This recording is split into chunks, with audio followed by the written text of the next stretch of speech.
Welcome to this virtual edition of Peru Day. My name is Carla Martinez, the General Manager of the Canada-Peru Chamber of Commerce, the institution in charge of organizing and promoting Peru's participation in Pdac. Before we begin, I would like to thank all the Peruvian government institutions that have made Peru's participation possible in this Pdac. The Ministry of Energy and Mines, the Ministry of Foreign Trade and Tourism, the Ministry of Foreign Affairs, the Commission for the Promotion of Peruvian Exports and Tourism, PROMPERU, and the Geological, Mining and Metallurgical Institute of Peru, INGEMET. Thank you all.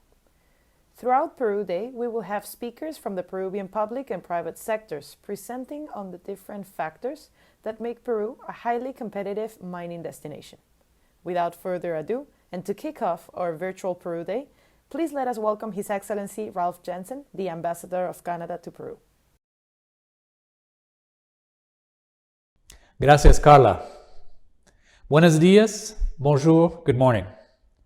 2 weeks ago, I attended Pdac in person as Ambassador of Canada to Peru. Today, I am pleased and honored to be here officially opening Peru Day online. I would like to welcome our special guests, friends, and colleagues from the government of Peru, including Peruvian Ambassador to Canada, Roberto Rodriguez, President of the Canada-Peru Chamber of Commerce, Jorge Benavidez, and everyone accompanying us today from across the globe. I've been in Peru now just over 2.5 years. 3 things stand out. First, we are strategic allies. A few years back, we celebrated 75 years of formal relations, the better part of a century of friendship, exchange, and investment in each other. During good times and more difficult periods, we have been there for each other, most recently during the pandemic. Canada and its companies have been key partners and contributors in terms of social and economic development throughout. We have a stake in each other's prosperity, well-being, and security. Second, we share values and interests. We are hemispheric neighbors, regional partners, Pacific countries that believe in democracy and an open society, particularly when it comes to economic prosperity, gender parity, diversity and inclusion, climate change action, and security. We work together at home, regionally, and around the world to move these goals forward. Third, we are also important to each other. The numbers bear this out. Peru is Canada's second largest investment destination in South America. Peru is the third most important destination for Canadian products in South America. And Canada is Peru's 5th most important export destination overall. All of this aided for the last decade by a free trade agreement and more recently by the CPTPP ratified in 2021. In other words, we are close friends, partners, and allies. All of this means something. Nowhere do these things matter more, are they more evident, or are the benefits more tangible for Canadians and Peruvians than in the extractive sector. Here again, the numbers make this clear. Canada is the #1 foreign mining exploration investor in Peru. We are Peru's 3rd leading source overall of the mining portfolio. And we represent close to 25% of Peru's planned mining investments up to 2028. Peruvian mining companies have the 2nd largest Latin American presence on TMX. We are long-standing partners in this area. Canada and Peru are both mining and resource-dependent countries that have been connected through this activity for even longer than the 75 years of our official relationship. We engage in mining for economic benefit, of course, but we work to do it in a responsible, sustainable, comprehensive way that benefits all. Canada and Canadian companies work with Peru to improve mining education and technical capacity, strengthen community relations, promote innovative, responsible business conduct, and improve environmental review. All of this requires innovative technologies and solutions which Canada and Peru continuously work together on, and we remain open to further collaboration. We commend Peru's recent initiative to maintain the immediate deduction of exploration expenses in the income tax base, as well as plans to incentivize private investment in the mining sector by expediting the application process for exploration projects.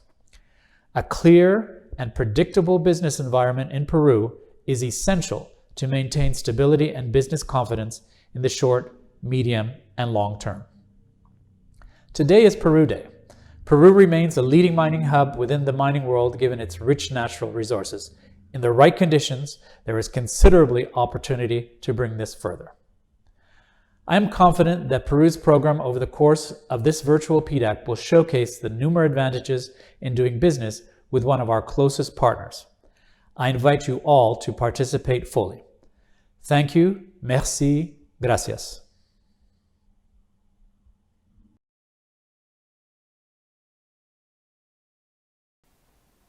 Thank you so much, Your Excellency Jensen. I would like to highlight the fact that this is the second year where Peru Day takes place both on-site and virtually, and I'm sure that this blended format is here to stay. The in-person edition already took place this past June 14th in the 2022 Pdac convention in Toronto. This virtual edition of Peru Day wouldn't have been possible without the kind support of our platinum sponsors: Anglo-American Quellaveco, Compañía Minera Antamina, Confipetrol, Cumbra, Dive Motor Andes Motor Perú, Hatch Asociados, HOG, Hut Bay Minerals, Incimet, Calpa Generación, M3 Ingeniería Perú, American Lithium, Minera Las Bambas, Newrest Perú, Sociedad Minera Cerro Verde, Southern Copper Corporation, Volvo Group Peru, Volcan Compañía Minera, and WSP Golder. Thank you so much to all of you. Please let us welcome His Excellency Roberto Rodriguez, the Ambassador of Peru to Canada, who will be sharing some welcoming remarks. Thank you very much, Mrs. Martinez. Distinguished government authorities, public officers, investors, entrepreneurs, ladies and gentlemen, good morning and welcome to the Peru Day. I would like to start by thanking the Canada-Peru Chamber of Commerce for inviting me to deliver the welcoming remarks in the framework of the Peruvian participation in this edition of the Virtual Prospectors and Developers Association of Canada, Pdac, 2022, and have the opportunity to address this distinguished audience. The last 2 years have been marked by the economical impact still latent of the COVID-19 pandemic and by a difficult international context, not only because of the ongoing conflict between Russia and Ukraine and its global economical consequences, but also because of other critical global events like a generalized inflation, an environmental crisis, and a growing global food crisis. Despite this adverse context, last year Peru reached a growth of more than 13% of its GDP and is expected to grow 3.4% in 2022. This will allow the consolidation of the recovery of the economic rhythm previous to the pandemic and the projection of the country as an appealing destination for mining investments.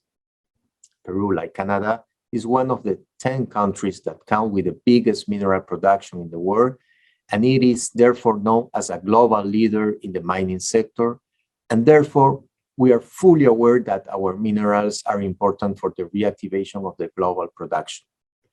This scenario of high demand for our natural resources shows the force of this important productive sector, which is becoming an essential tool for the post-pandemic social economic recovery.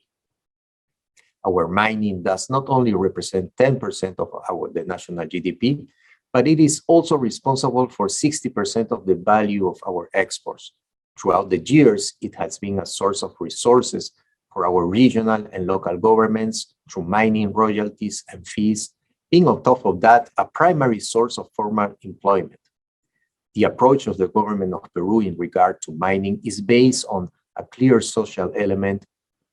This implies that the mining projects have to receive a social license, be socially and environmentally sustainable, and generate comfort between the rural and the native communities, including the indigenous people that are part of the surroundings of the mining projects. This entails recognizing the importance of creating profit and having a positive impact on the regions and families of Peru through responsible private, national, and international investments in the sector, especially in the current context of economic reactivation post-COVID. It is on this account that the continued presence of Peru in the successive editions of the Pdac, as well as in this year's virtual edition, ratifies its mining affinity and its commitment to continue to play an important role in the global mining industry while conveying the unmistakable, confident message that our country is a great place and an attractive destination market for mining investments. The current project portfolio in Peru reaches $60 billion. The implementation of these projects will mean a step towards the consolidation process of the sustainable growth and great benefits for Peru during the next lustrum. According to the global scientific agreement, greenhouse gas emissions related to the intensive use of fossil fuels have been the cause of the global warming and have pushed the planet closer towards a point of no return. Due to that, the international scientific community has called to move towards a low-carbon economy. The mining industry plays a key role in this process since most minerals and metallurgical supplies required by the energy systems and the low-emission transportation will be provided by this industry. Without the appropriate mining activity that generates these supplies, the transition to a low-carbon economy would not take place. I believe that the post-pandemic world poses great challenges to countries like Peru. However, it also offers great opportunities, allowing us to continue generating value from our resources and well-being to our population in a world that is stepping towards a low-carbon economy. We must be ready to face this challenge. With an increase on the global demand for minerals, Peru has the great opportunity of being a competitive country, attracting investment and a state-of-the-art technology and asserting itself in the circle of a cleaner economy. Therefore, from the Embassy of Peru to Canada, we will continue promoting investment projects that allow our country to be part of the global value chain of the technological products related to mining. On that matter, in October 2020, we, Peru, as a country, already signed a memorandum of understanding concerning cooperation on sound energy resource mineral sector governance and the promotion of mining activities in relation to the supply chain and their resilience, ERGI, with Canada and other countries. This memorandum was signed with the purpose of establishing an essential cooperation framework that would satisfy effectively the global demand for energy minerals used to create high technology goods like lithium.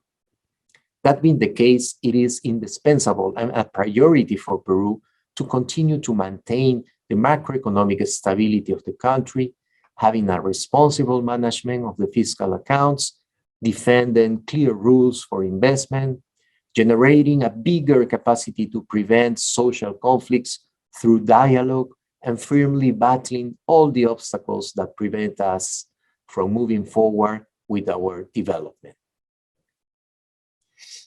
All this is related with what can be summarized as ESG, environmental social governance factors, which refers to the factors that make a company sustainable through its social, environmental, and good governance commitment, without neglecting the financial aspects. In this ESG strategy, the environmental criteria allude to business activities that have a positive impact on the environment, let's say by reducing contamination and creation of waste or greenhouse gas emission, or protecting the biodiversity. In regard to these social factors, we would like to highlight not only the actions related to the working conditions, human rights, and the management of the relationships with communities, where they operate, but also the promotion of inclusive and healthy companies. Finally, as criteria of a good government, we focus on the efficiency of the organization's corporative governments, their management quality, their work culture, and their management process. It is to that extent that Peru looks with great interest, and it is aware that the sustainable and healthy investment for the country will be the one that incorporates these environmental, social, and good government conditions to the management of the mining companies. Ladies and gentlemen, Peru is projecting itself internationally with great optimism, highlighting the resilience and force of its mining sector, capable of adapting the new challenges to continue being one of the main engines of the national development. It is thanks to this that we hope to carry on consolidating a secure, competitive, modern, and sustainable mining industry. Friends, as you can see, in the in-person edition of the Pdac 2022, Peru continues its enthusiastic participation. It is a fact that Peru carries on being one of the biggest and most important actors in this magnificent event. Welcome everyone to Peru Day. Thank you very much.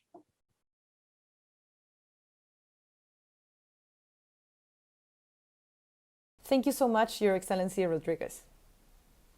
Pdac is the perfect event to promote Peru's competitive advantages. And our participation in this year's Pdac wouldn't have been possible without the support of our gold sponsors.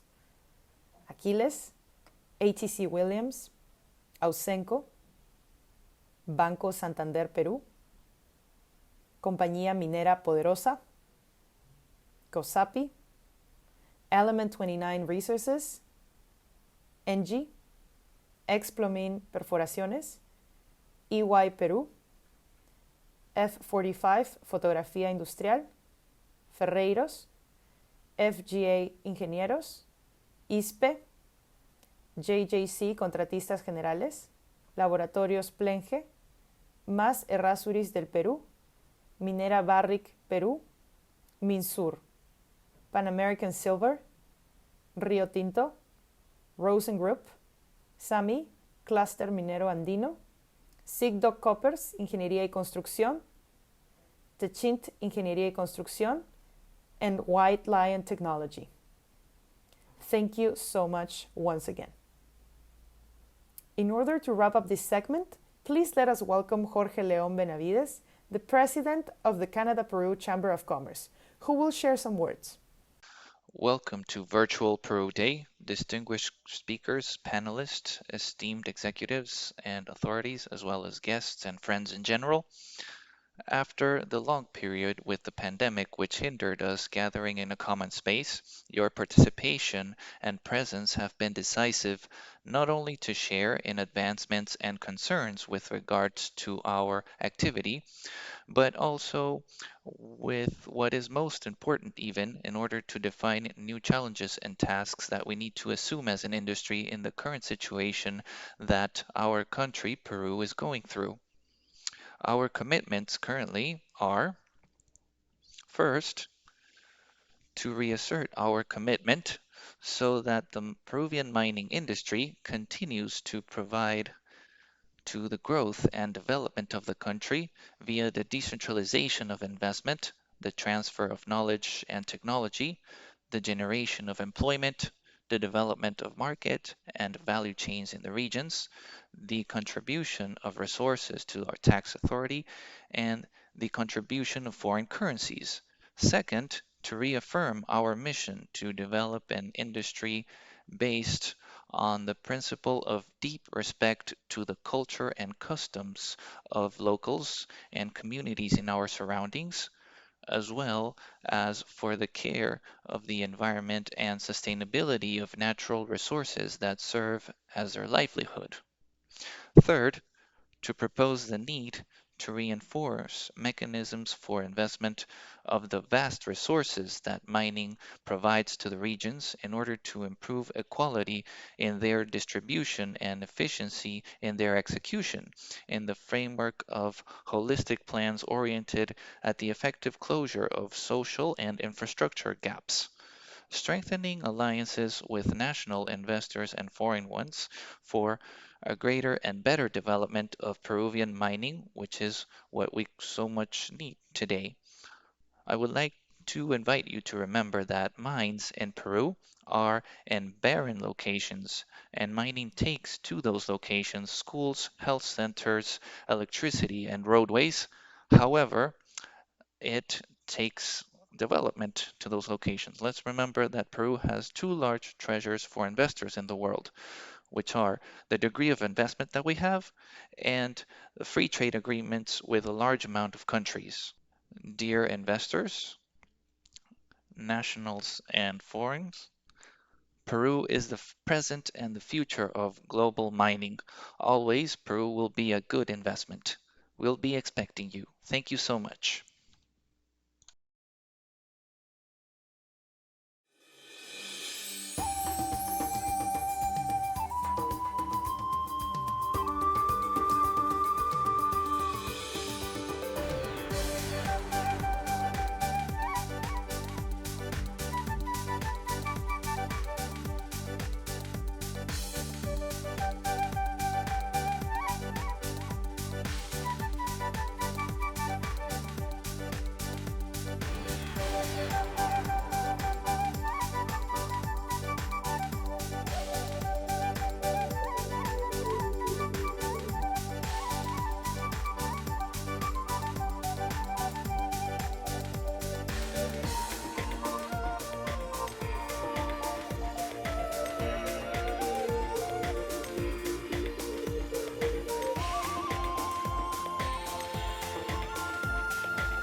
Welcome to the first segment of the virtual edition of Peru Day. My name is Carla Martinez, General Manager of the Canada-Peru Chamber of Commerce, the institution in charge of organizing and promoting Peru's participation in Pdac. Before we begin, I would like to thank all the Peruvian government institutions that have made Peru's participation possible in this convention. Thank you to the Ministry of Energy and Mines, the Ministry of Foreign Trade and Tourism, the Ministry of Foreign Affairs, the Commission for the Promotion of Peruvian Exports and Tourism, PROMPERU, and the Geological Mining and Metallurgical Institute of Peru, INGEMET. Thank you, everyone. Up next, we will start the first segment titled Peru's Current Outlook. We will count with the participation of 4 senior government officials who will present on Peru as a mining country and destination for foreign investment. Please let us welcome Ms. Marta Vázquez, Head of the Mining Management Division at the Peruvian Ministry of Energy and Mines, who will present an overview of the current context of Peruvian mining. Welcome. Thank you so much for that, Carla. Distinguished audience, for me, it's a great honor being able to participate of this magnificent event, and I extend my greetings from the Peruvian Ministry of Energy and Mines. I would like to, first of all, start the organizers for being able to deliver another edition of the Pdac event, a very important mining event that showcases the geological potential and investment opportunities from countries like Peru. First of all, I will be sharing with you these presentations on the challenges, perspectives, and opportunities in Peruvian mining. First of all, We will be talking about the goals and objectives for the mining sector. Then we will be talking about 2021 and the sustained recovery of the main indicators. Then we will talk about the present and future of Peruvian mining. And then, fourth of all, we will talk about sustainability in our country. Regarding the first point of the goals and objectives of the mining sector, I would like to highlight what that is. Our aim is to improve our positioning worldwide through the implementation of new mining projects and creating sustainability in current operations by also promoting a modern, responsible, and sustainable investment, and at the same time being able to build a truly mining identity in the country that will be in harmony with the communities. First of all, we want to create feasibility for executing 7 mining projects in this year of 2022 with a total investment of $4,417 million. Then we have a gold project, San Gabriel project, by Compañía de Minas Buenaventura in Moquegua. Then we have a silver project, Project Corani, organized by Bear Creek Mining. It's in Puno. Then we have a copper project, Magistral, in the Ancash region, by the mining company Nexa Resources Peru. Then we also have the project Optimización Inmaculada, which is a gold project. It's located in Ayacucho and it's being led by Compañía Minera Ares. Then we have a copper plant, Rio Seco, which is being organized by Procesador Industrial Rio Seco. It's located in Lima. Then we have Yanacocha Sulfuros, which is a copper and gold project located in Cajamarca and led by Yanacocha. Then we have the Chalcobamba project, phase 1, which is a copper project led by Las Bambas, located in Apurímac. Then we also want to promote exploration to ensure the continuity of operations and to support in-progress projects or projects under construction. We also have as an objective to build our national multi-sectoral mining policy. And as a fourth goal, we want to consolidate the country's mining identity and to close the different informative gaps that could be through our mining integration program. How are we positioned in the world? Regarding the best practices indexed, we scaled from being 30th to the 24th rank. Regarding the Fraser Institute survey, we positioned ourselves in the 42nd ranked out of 84 ranking. That was for global ranking mining investments. Peru also ranked first as the most stable economy in Latin America. This was a survey that was performed in 2021 regarding the Latin American and the Caribbean region. And we reached 80.72 points regarding economic stability. Peru is also a leading country for mining production reserves. At Latin America, we are a leading country in zinc and tin production. Additionally, we are the first producer for silver, lead, and molybdenum in Latin America. And we are the first largest producer of silver worldwide. Here we can see on this slide different facts that showcases that we are the first producer in Latin America for zinc and tin. Specifically for tin, we have the San Rafael project located in Puno. As I mentioned, we are the largest producer not only in Latin America, but in the world for silver.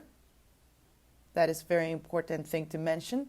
And then we are also a leading country in Latin America for lead and molybdenum. Regarding our own geological potential as a country, only the 0.27% of the national territory it's in its exploration stage, and the 1.09% it's in its exploitation stage. So If we represent both of these percentages, we see that we get another figure that says that only 1.34% of the national territory is being utilized for mining purposes. And we see how, even though if this percentage might be very low, we see the great economic and social benefits that we're getting from the mining activity. Then we're a very cost competitive country. We are located in the second quartile of costs, and for 2025, we expect to have a very attractive cost pipeline. So if we see how Peru is a very attractive destination for investors, since we have a great geological potential and the level of costs. So how can we see the contribution of mining activities? In the last 10 years, the mining sector has significantly contributed to the national economy, and we see that reflected on the GDP. We see both an effect that is direct and indirect. We also have seen very important results regarding our macroeconomic indicators, as well as for tax revenue, exports, and employment. As a second point for this presentation, I would like to mention some data regarding the sustained recovery of the main indicators during the past year of 2021. Peru has a lot of mineral wealth, and we are known to be the second largest copper producer worldwide. For 2025, it is estimated that copper production will achieve 3.1 million fine metric tons.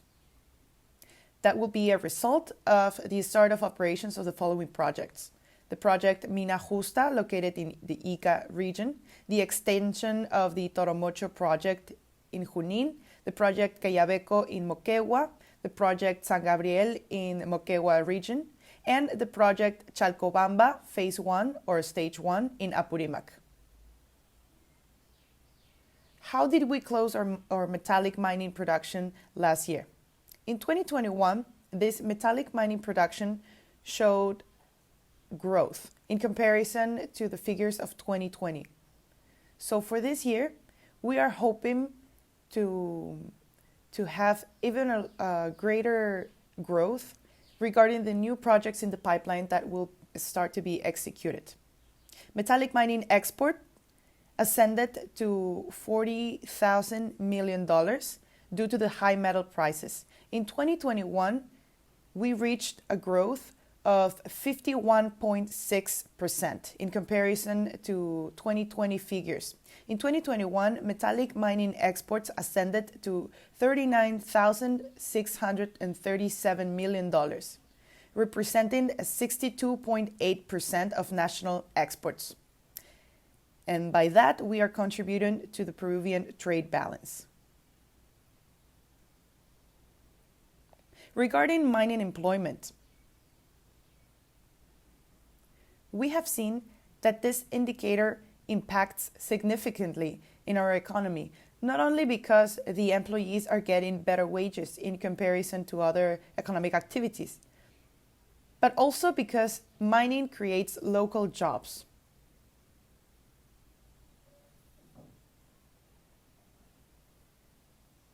Only in 2021, we reached the figure of 227,635 direct jobs. And this has been a historical record for this specific employment indicator. And what about mining investment? In every country that there is geological potential, we see that capital investment is vital because it creates feasibility. It creates feasibility of the mining cycle, like the exploration of mineral resources and the construction of new projects, as well as the operational and maintenance stages in active mine sites. In the year 2021, mining investment reached $5,242 million, surpassing in 0.8% the established goal, which was $5,200 million, even though the country was in an economic recovery stage due to the pandemic. For this year of 2022, mining production is estimated to reach approximately $5,300 million. Now we will be talking about the forecast of the Peruvian mining sector in the upcoming years. In order for us to promote mining investment, we will get to know now the new pipeline for projects under construction, which includes 43 mining projects and a total investment of $53,168 million, having as a main pipeline product copper. If we take into account the country of origin of the main investors, these projects are being financed by 11 countries that are located in the 4 continents. From these 11 countries, we see that the UK ranks first. Second, we see the investments coming from China. And then in the third place, we see investments coming from Canada. And then in the ranking fourth, we see the USA. And then ranking fifth, we see Mexico. In order for us to promote mining investments, we share with you the new pipeline for projects under construction, which has 43 mining projects with a total investment of $53,168 million, and being copper the main pipeline product. Now we will see the next projects that will start their construction stage, which are the following: San Gabriel Project, Corani, Magistral, Optimización Inmaculada, Planta de Cobre Río Seco, Yanacocha Sulfuros, and obviously Chalcobamba Fase 1 or Stage 1, as I mentioned earlier. We have a joint investment for these projects of $4,417 million. Additionally, we have some other forecasts for the country growth that are ascending up to 2025, that we hope to reach a goal of $6.7 million. I would also like to mention that in 2021, mining investment exceeded the $5,200 million. So we hope this trend to remain positive. In this slide, we can see 5 projects that are already under their construction stage, which are the following. We have Ampliación Santa María in La Libertad. We have the project Ampliación Shouxing in Ica. We have the project Ampliación Toromocho in Junín, and San Gabriel project and Cayebeco project in the Moquegua region. According to an estimation made by Standard & Poor's, the world's mining exploration budget in 2021 reached $11,243 million. And Peru ranked 8th in this global ranking. Continuing with the already published pipeline of projects, in March of 2022, the mining exploration portfolio was published with a total of 63 projects that are located in 17 regions, with a total value of $586 million, having Peru as the main investor if we take into account the country of origin. Again, if we take into account the country of origin of the main investors, regarding these 63 projects, we see that the investments come from 10 different countries located in the 4 continents, with a total of $586 million, having a total figure for a total percentage of participation of 37.8%. Then we see that projects are deployed in 3 stages. The first stage that we have is the Environmental Management Instrument Assessment, or the IGA for its Spanish acronym. And there we have 15 projects. The second stage is the Authorization for Exploration Assessment, which also includes 15 projects. And then third of all, the final stage with a total of 33 projects, we have the projects that are either in progress or are soon to execute exploration activities. As a fourth point, and to ensure sustainability in mining investments from the Peruvian Ministry of Energy and Mines, we have deployed the following activities and programs. The National Multi-Sectoral Mining Policy, Its aim is to achieve competitiveness and sustainability in mining. And what have been the advancements that have been taking place? The relevance analysis has already been conducted, which is a required document by our National Planning Center. And this has been forwarded to different institutions, and we have been receiving their feedback from the Ministry of Environment, the Ministry of Culture, and from the National Planning Center, or CEPLAN.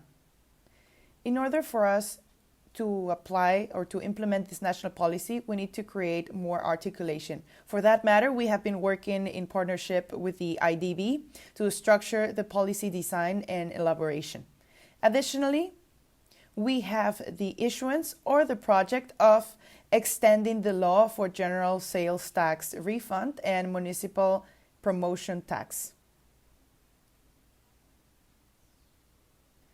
We want to extend the tax refund in mining activities during the exploration stage. What is the legal framework that we have? This project will be destined to the owners of mining activities in exploration stage in order for them to get a full refund of the general sales tax or the municipal promotion tax. Whether they will get a total refund or this amount will be used in exploration costs. This period of effectiveness will end on December 31st of this year. However, we would like to extend the build for 3 additional years up to December 31st of 2025. So now let's review some of the sustainable initiatives that we have been implementing in the mining sector. We have the Mining Integration Program. As a government institution, we want to provide training to our communities to basically contribute to have a successful and sustainable mining. And we will achieve that through the following steps. First of all, we need to provide training.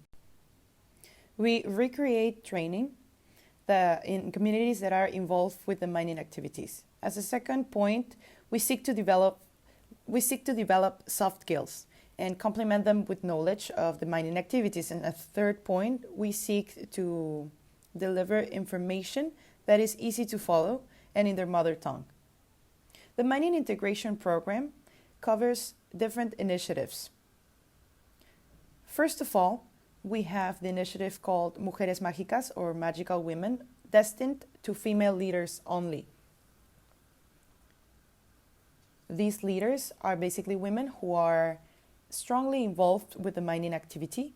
And then we also have mining internships destined to young leaders. Then we also have the Mining Integration for Sustainable Development workshop.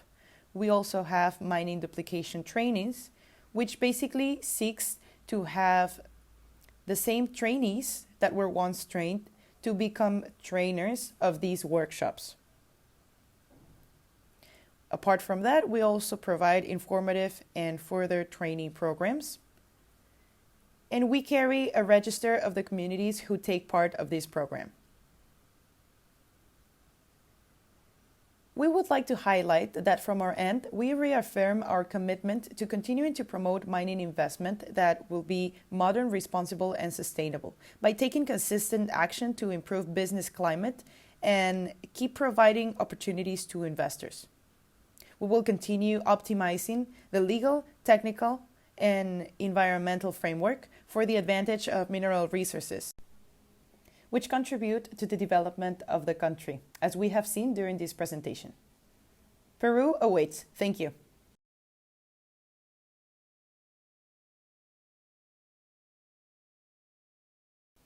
Thank you so much, Ms. Vasquez, for your presentation. According to an important report of the United States Geological Survey published in 2022, Peru is one of the largest mining producers.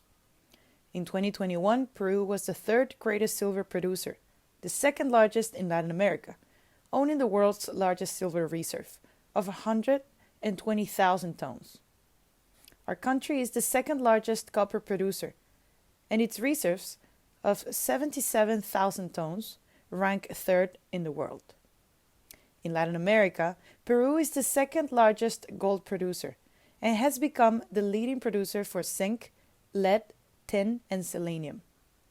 Peru is certainly a very attractive destination for foreign investment due to its varied mineral wealth. Please let us welcome Mr. Cesar Landa, the Peruvian Minister of Foreign Affairs, who will be sharing some words on the Peruvian investment environment and its legal stability. Thank you. Thank you so much, Ms. Martinez. I would like to thank the Canada-Peru Chamber of Commerce for their invitation to present at the conference, Prospectors and Developers Association of Canada, Pdac, on the topic, The Optimal Climate of Investments of Peru and its Legal Stability.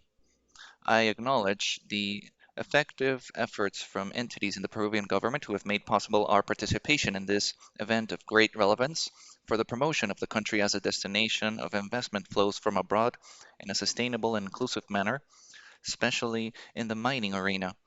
To that sense, I would begin highlighting the importance that the Peruvian government attributes to foreign investment responsible for the social and economic development of Peru, particularly when this is about investment in decentralized projects which promote the well-being of Peruvians in all latitudes of the territory. Investments coming from abroad contribute significantly to the sustainable recovery of the national economy after the COVID-19 pandemic. Not only are there sources of tax income and quality labor, but often they provide key infrastructure which directly impacts the lives of all citizens, especially those most vulnerable, at the same time that it contributes to closing gaps in infrastructure that we still maintain. Thanks to health, education, and sanitation investment projects, among others, more Peruvians can access better conditions of life and opportunities to exit poverty. Having set our minds on this goal, the Peruvian government fosters investment in mining projects with a perspective of social profitability and respect to the environment and the neighboring communities. In that sense, I would like to convey the full willingness of gathering all entrepreneurs who wish to invest responsibly in Peru, ensuring a trustworthy and stable legal framework which generates predictability for the development of business and entrepreneurship with a basis on respecting the rule of law and acquired international commitments. We have also maintained solid macroeconomic fundamentals which have reflected in high international reserves, low public debt, and tax deficit, and less country risk at the level of Latin America in a global situation marked by havoc brought about by the COVID-19 pandemic. The world trust in our economy has allowed its soon reactivation. Indeed, Peru closed the year 2021 in a favorable position with economic growth of 13%, leading the figures of the region. For this year, we are forecasting a rate of around 4%.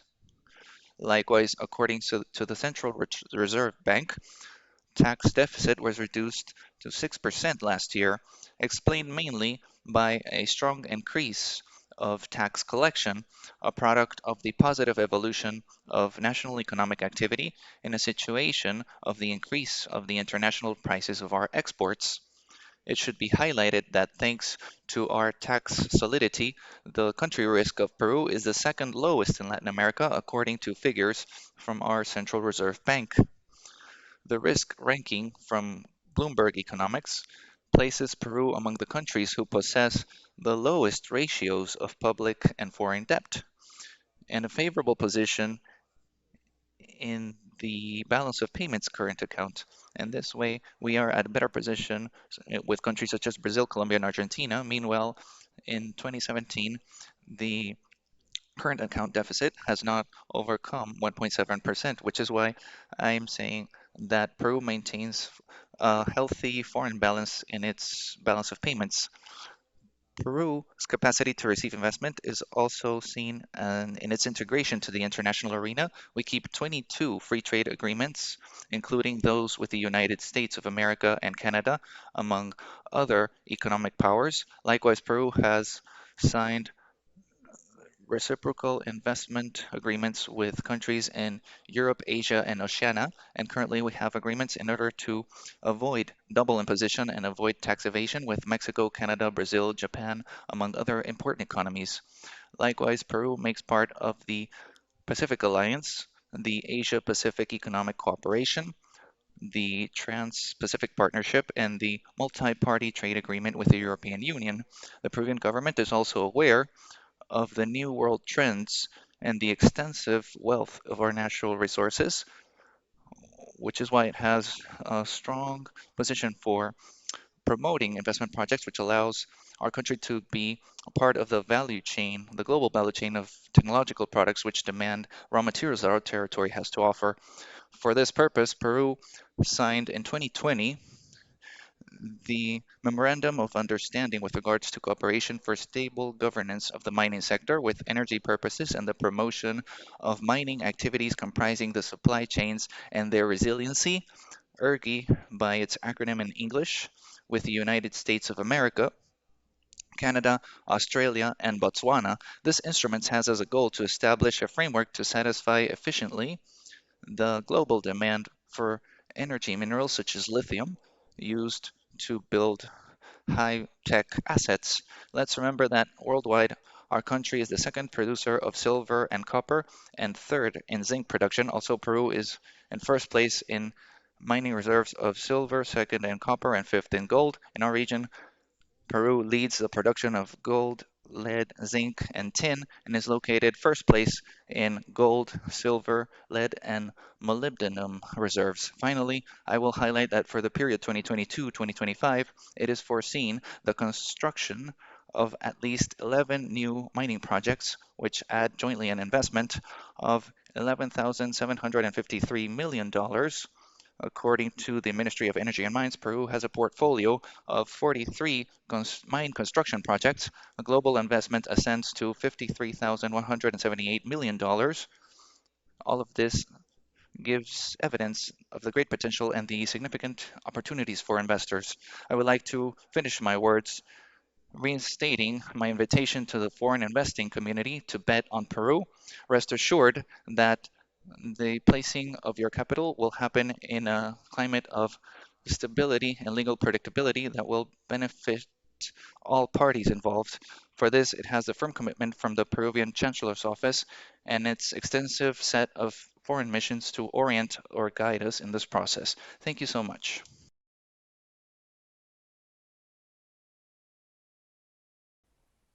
Thank you so much for your remarks, Chancellor Landa. Mining is an important engine of our economy. According to the National Society of Mining, Petroleum, and Energy of Peru, mining activities represented 9% of Peru's GDP in 2021.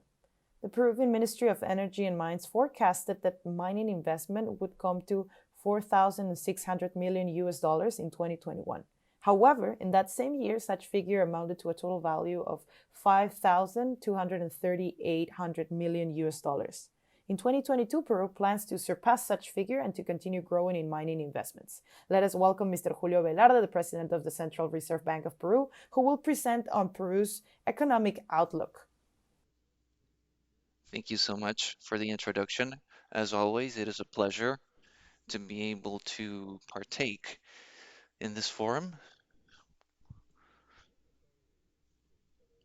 and I will attempt presenting some figures on how we believe the Peruvian economy will be standing this year and the following. Certainly, these projections are made under a great uncertainty. The world situation with regards to geopolitics is still quite uncertain, and the effect it will have on the world economies,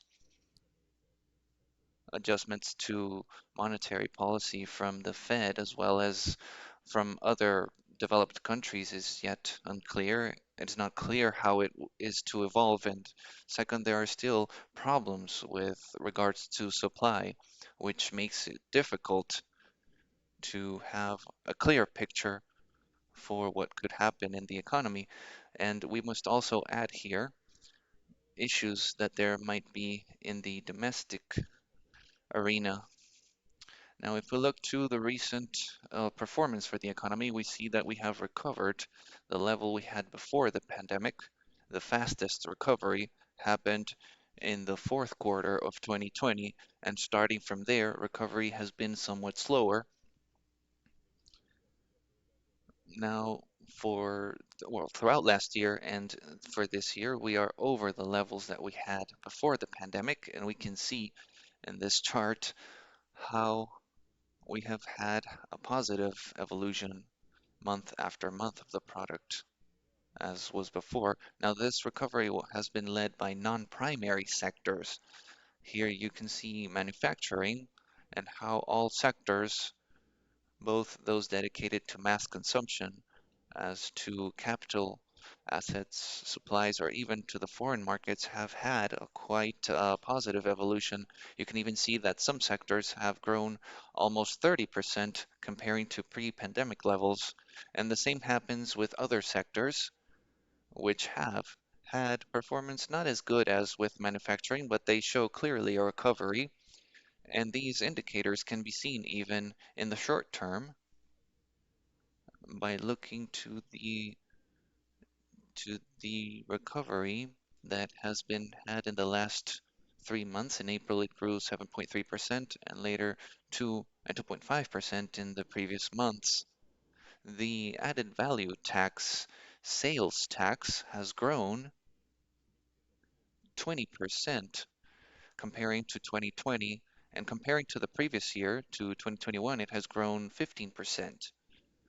This is showing that still internal demand or domestic demand is quite strong. Public investment actually has slowed down in the last months. In April, there has been a light positive growth after many months where performance was actually negative.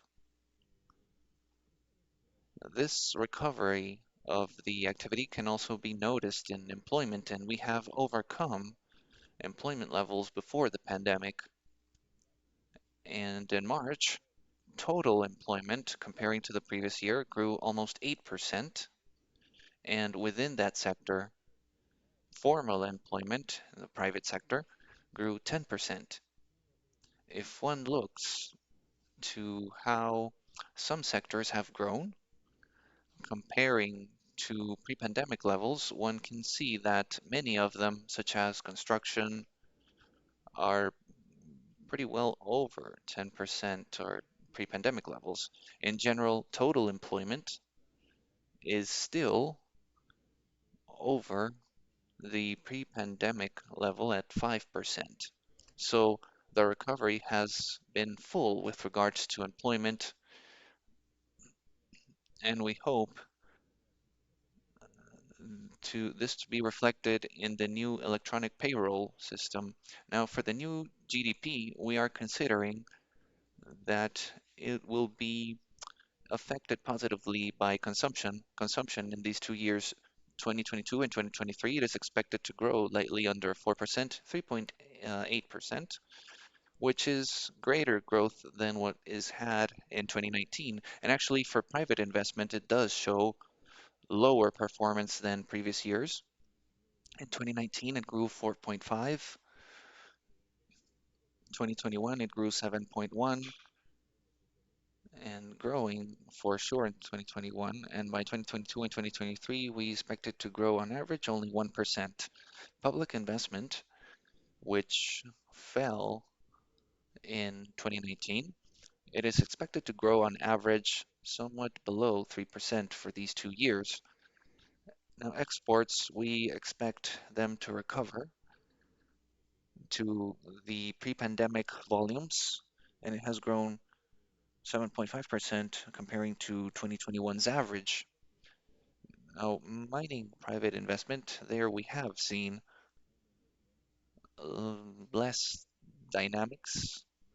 Private investment in the first quarter of 2022 has been relatively low,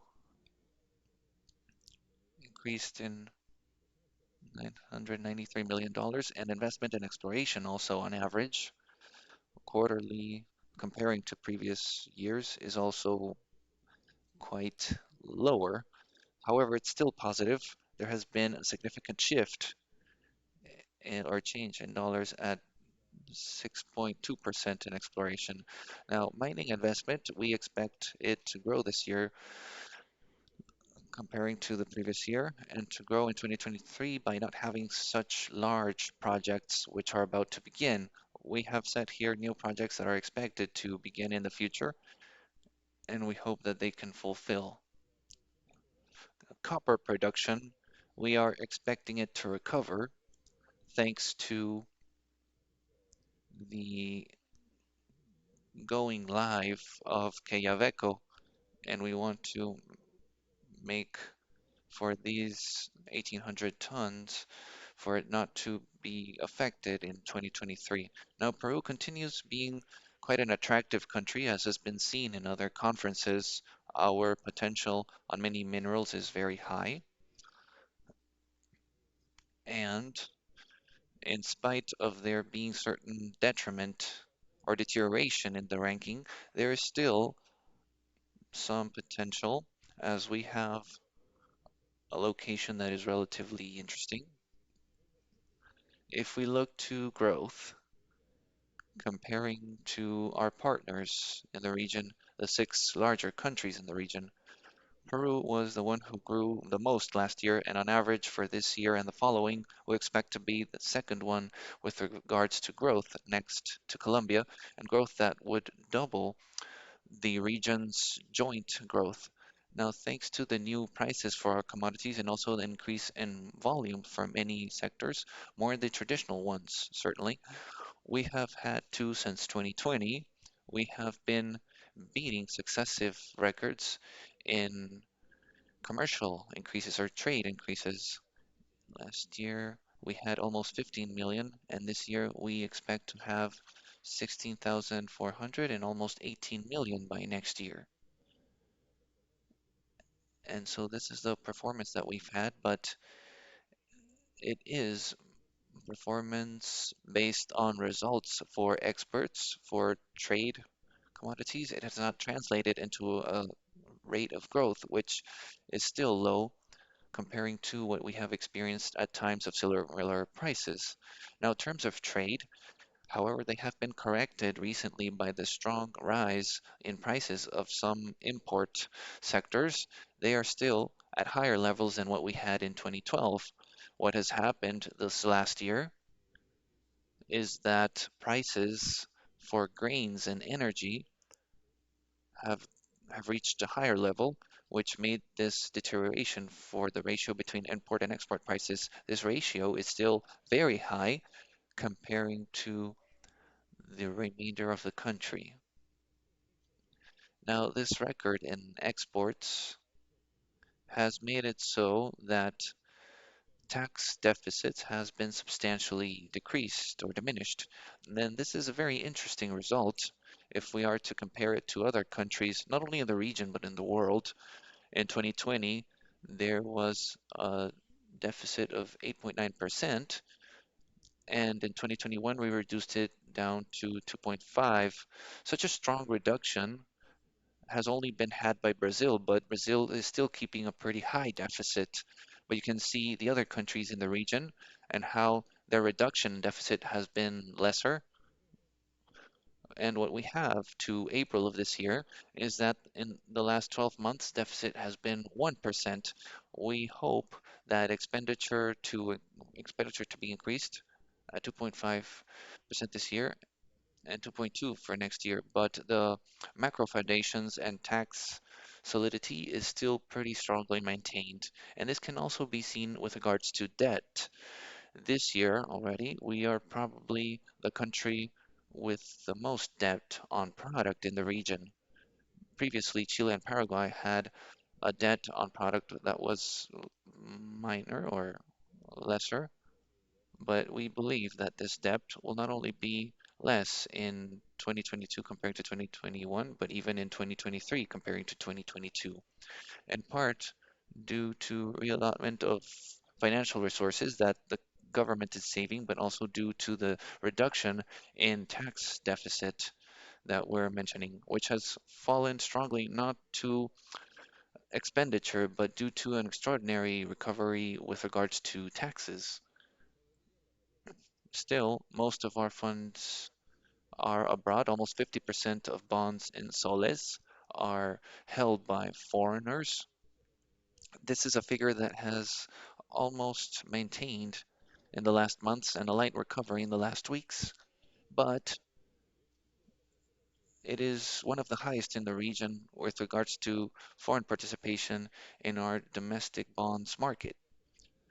And the performance of these bonds with regards to performance, you can see that only Chile is paying a lesser rate than ourselves. We are pretty below other countries in the region with regards to having costs from that debt. And it is true that the fears and the very geopolitical conflict and the increase in tax rates from the Fed, etc., have affected this rate comparing to what we had 1 year ago, but still is kept in relatively low figures comparing to other countries. And here you can see the sovereign bonds curve. You can see how in June of 2022, in spite of it growing, this curve of rates, it still maintained relatively low comparing to the region, and a curve also that is pretty flat, as you can see.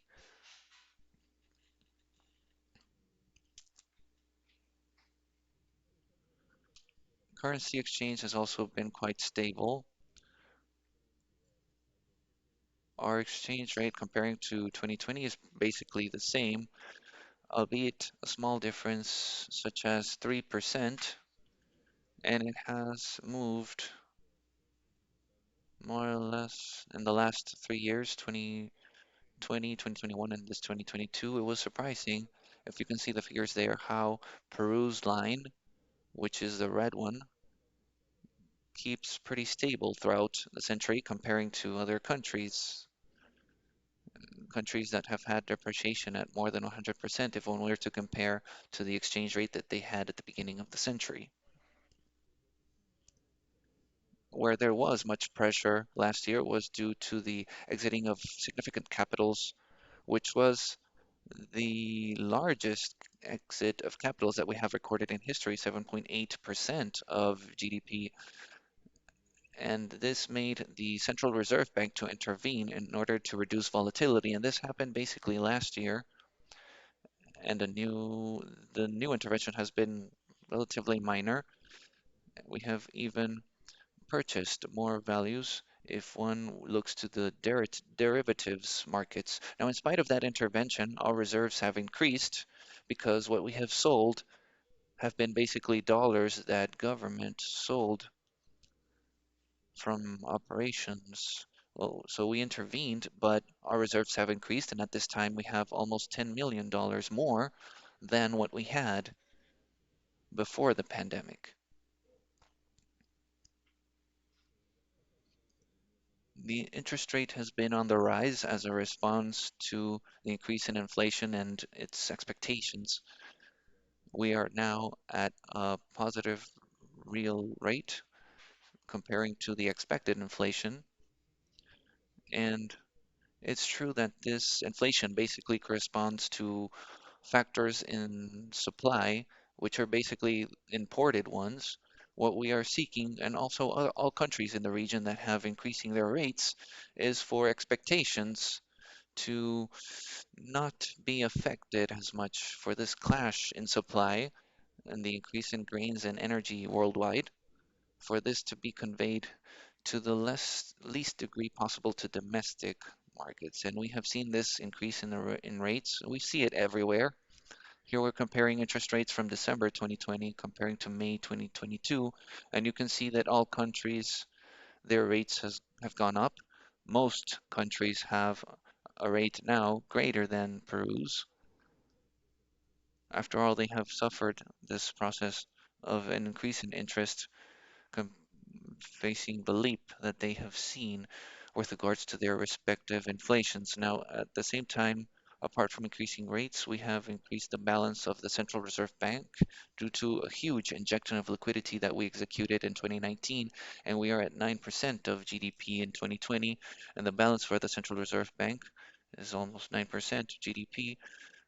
Last year it was 6.5, and at this time it is around 5%, and we expect it for it to be below 4% of GDP by December 2022. And credit continues growing for companies. In 2020, along with Brazil, we were the two countries where credit grew the most, thanks to the extraordinary injection of liquidity that the Central Reserve Bank executed. In April, we are growing now at lesser rates, but if we exclude payments of Reactiva, the credit are growing in 14%, which which happens also in countries where credit is growing most. And this is not only with regards to consumption credit, and its latest figures is at 17% comparing to the previous year, and mortgage credit is growing at 7.5%. Inflation is our concern. Inflation has jumped to 8.1%, and what's concerning is that inflation in foodstuffs is almost at 13%, so it hits the poorest as they spend a greater portion of their income for foodstuffs, and this is making it has an effect that is really affecting the welfare of a large percentage of the population. Now, if we are to compare to other countries, we see that in general we are still below other countries in the region, except Mexico, that until last month had the highest inflation due to the jump in inflation we have had last month. It has made it that we are now slightly over them, but you can see that Brazil, Chile, Colombia, the United States are above us, and inflation also in the euro area is near our level, and some European countries such as the UK and Spain have even greater inflation. Here you can see inflation in Latin America, and you can see that subjacent inflation, which has not been affected by the increase in prices in energy. It's lowest in Peru compared to other countries in the region, but it's still on the rise, this range. And what we can see is that more items every time are growing at more than 3%. So there's no spreading effect, which is what is concerning to us. And in this chart, we see we have overcome 70% in the sectors that grow more than 3%, and every measure in inflation is aiming upward. This makes it so that we are stretching for this year inflation close to 6.4%, or apologies, which is among the lowest in the region, but that is no consolation. We expect inflation to reach its peak in July of this year, and from there it should start gradually to decrease. And here we can see that probably next month coming in, inflation will be very close to what we had in May, perhaps lower or the same. And from July, we expect a significant decrease because July and August were the months of most inflation last year, in part due to the strong depreciation of the sol, which happened during those months. And thank you so much. I hope this has been to your liking, and I'm saying farewell now. Thank you so much.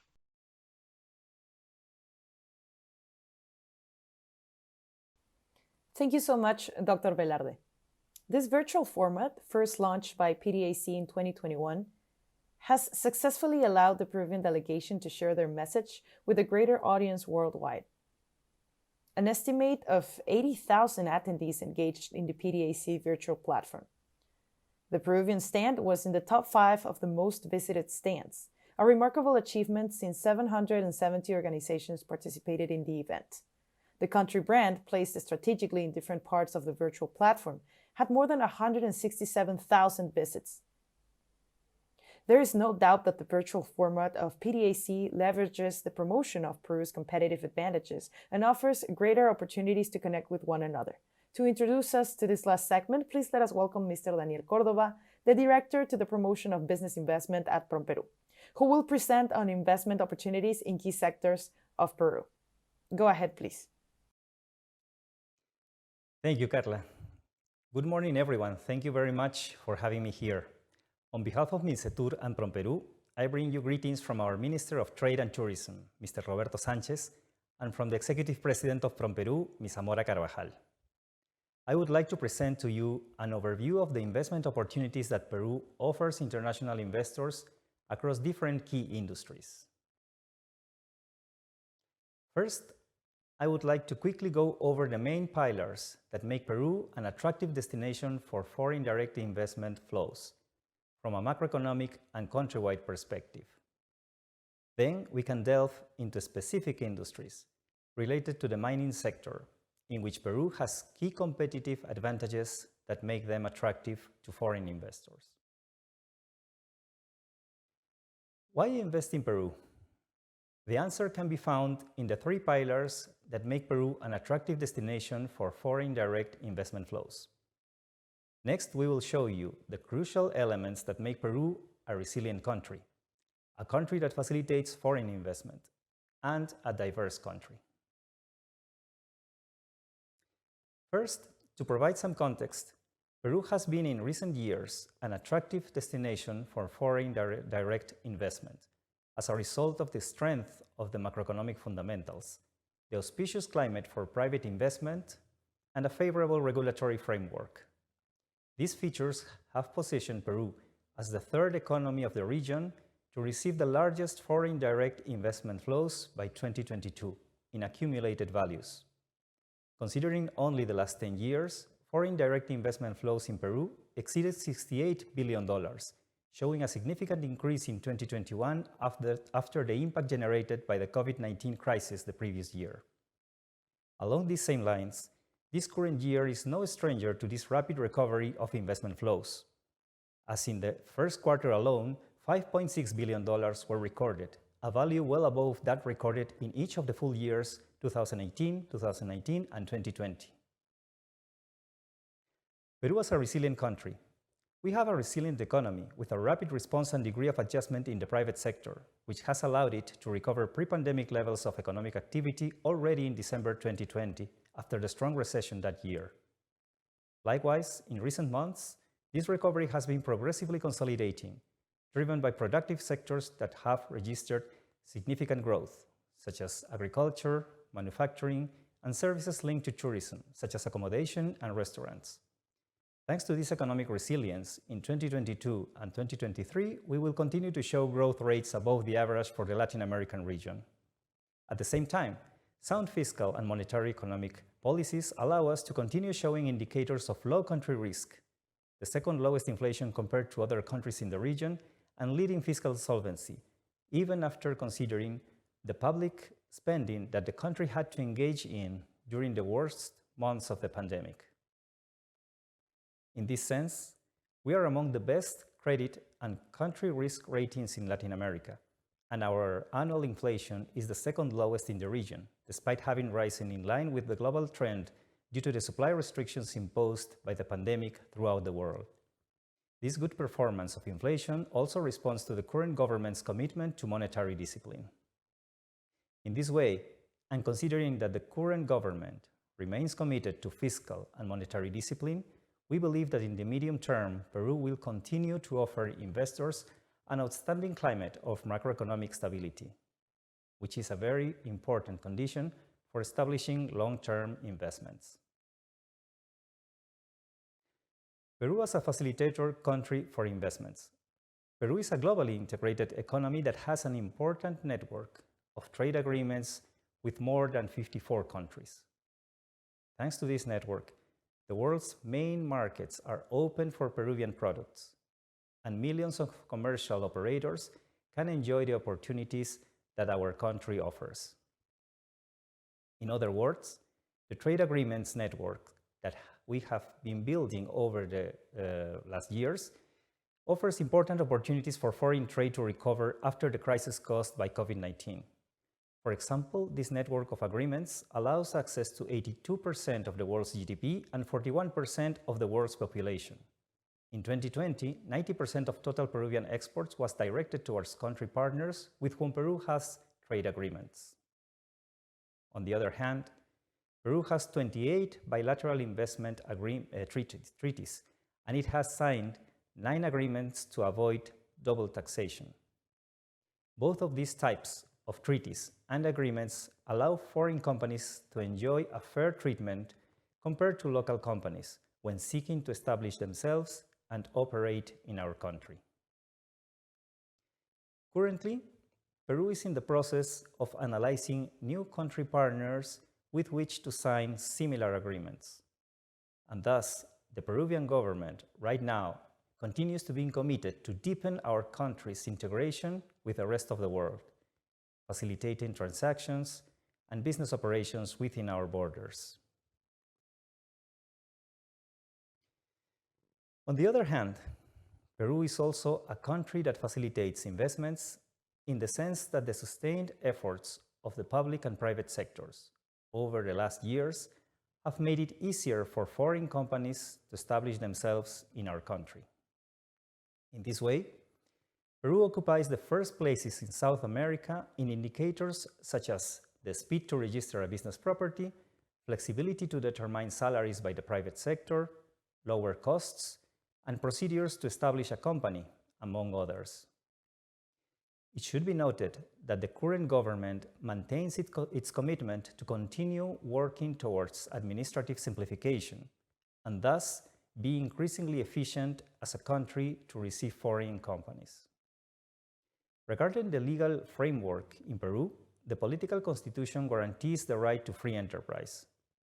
Consequently, any lawful activity may be conducted by nationals or foreigners with no limitations other than those related to public health, national security, or environmental conservation. Also, Legislative Decree 662 grants a legal stability regime to foreign investments, and Legislative Decree 757, which is the framework law for the growth of private investment, guarantees free initiative and private investments in all sectors of economic activity and in various business or contractual forms.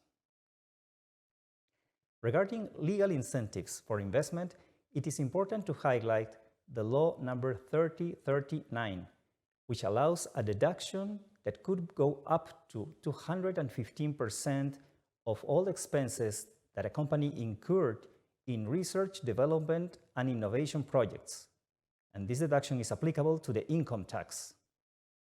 On the other hand, in our country, there are specific incentives for investments in prioritized sectors.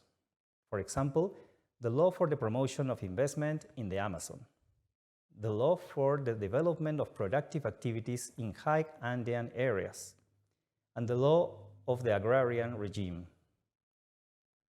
In addition to these indicators and incentives, Peru is also positioned as the second country in the region with the best international reputation, according to the tracker RepTrack 2021. One of the pillars in which we stand out the most is quality of life, which recognizes Peru as an attractive destination to live in. Finally, Peru is a mega-diverse country. We are among the 7 most diverse countries in the world due to our diversity of climates, ecosystems, species, genetic resources, and cultures. In addition, in terms of forest area, we are the second country in Latin America, concentrating 13% of the Amazonian tropical forests in the world. There are 11 ecoregions that allow generating social inclusion by developing key sectors such as tourism and agribusiness, which are the main generators of employment in Peru. Finally, out of the 117 life zones recognized worldwide, 84 can be found in Peru, according to the United Nations Development Program. These features are important to the extent that this biodiversity also provides the foundations for responsible and sustainable business opportunities that can be developed in Peru, and is something investors should take into account. Let me now, in the following slides, delve a bit deeper into the competitive advantages of key industries related to the mining sector in Peru, which represent investment opportunities worth exploring by international investors. The manufacturing sector in Peru is an attractive destination for foreign investment. having recovered by around 18% in 2021, while growth is projected to continue this year and in 2023. On the other hand, the costs of basic but crucial public services represent a competitive advantage for industrial activity in Peru, as our country has the lowest public service costs at an industrial level in Latin America. For instance, Peru showcases the second lowest electricity and water utilization fees in the region, as well as the lowest rates for natural gas. On the other hand, the manufacturing sector enjoys tax exemptions when industrial activity is developed in certain geographical areas. To this extent, in the Amazon region, the VAT, the value-added tax, is exempted on imports of machinery and vehicles until 2028. Also, in high Andean zones, at more than 2,500 meters above sea level, there is the exemption from VAT, from income tax, and from import duties. Regarding manufacturing exports, key industries within the non-traditional manufacturing sector, which are composed by products or that produce products with higher added value, are mainly agriculture and chemical with 58%, textile, which represents 10%, fishery also 10%, and iron and steel, which is close to 10%, between 9 and 10%. Also, in the last 5 years, from 2017 to 2021, exports totaled nearly $13 billion. In 2021, manufacturing exports expanded 43% versus the previous year, showcasing the strong recovery of this sector in Peru. It is important here to highlight the strengths that the manufacturing sector has developed throughout recent years, mainly through diversification of products, an ample pool of trained technicians and professionals, and finally, the proximity of larger markets in the region to service. Before we present the main competitive advantages of industries related to the mining sector, a few words on the importance of the latter. The mining industry in Peru has an important geological potential, to the extent that Peru is the second largest producer of silver, copper, and zinc worldwide. It is the first producer of gold, zinc, tin, lead, and molybdenum in Latin America. Moreover, the Andes Mountains are the backbone of Peru and one of the main sources of mineral deposits in the world. By 2022, the production of the metallic mining industry would increase nearly 6% due to the higher production expected from Toromocho, Mina Justa, and Constancia. In addition, of course, to the entry into operation of the Quellaveco project. Also, next year, the industry is expected to grow 8.4%, associated with the higher production levels of Quellaveco. To this extent, the mining sector is expected to continue growing in the near future, which strengthens the space for related industrial activity and services to continue expanding as well. The importance of mining in Peru generates a wide range of companies which provide services and products with high standards of compliance according to the demands of the mining companies.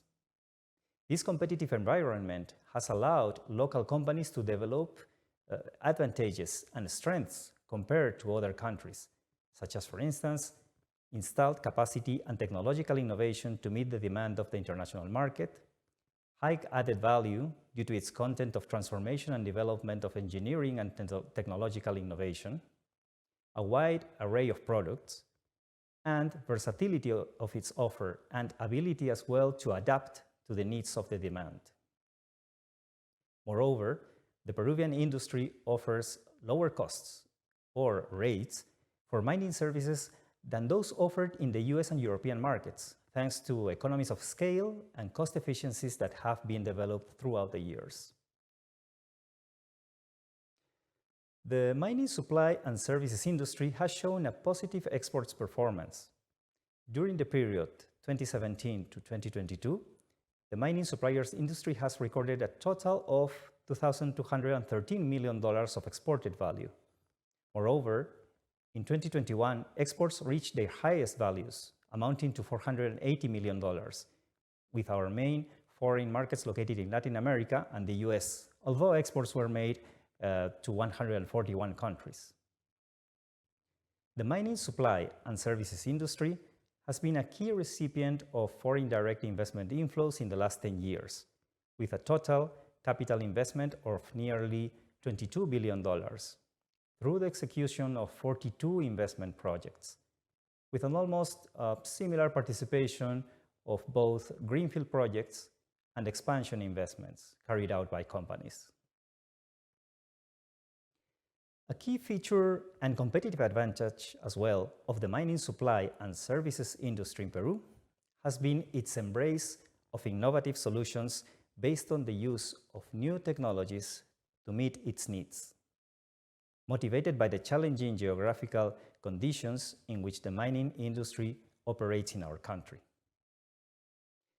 To this extent, startups and traditional companies alike have quickly adapted to market conditions and competition, which has allowed them to grow, also to sophisticate, and now to offer services to mining, founded on innovation and the Internet of Things, for instance. For example, in the Peruvian entrepreneurial ecosystem dedicated to the mining sector, we can find an array of companies and business initiatives centered on developing robotics and artificial intelligence and digital services, as well as software and engineering solutions. Ultimately, the degree of sophistication reached by this ecosystem in Peru has even translated into increasing exports of such services to neighboring countries. As such, several foreign companies have already established in Peru to take advantage of the competitive features of this sector.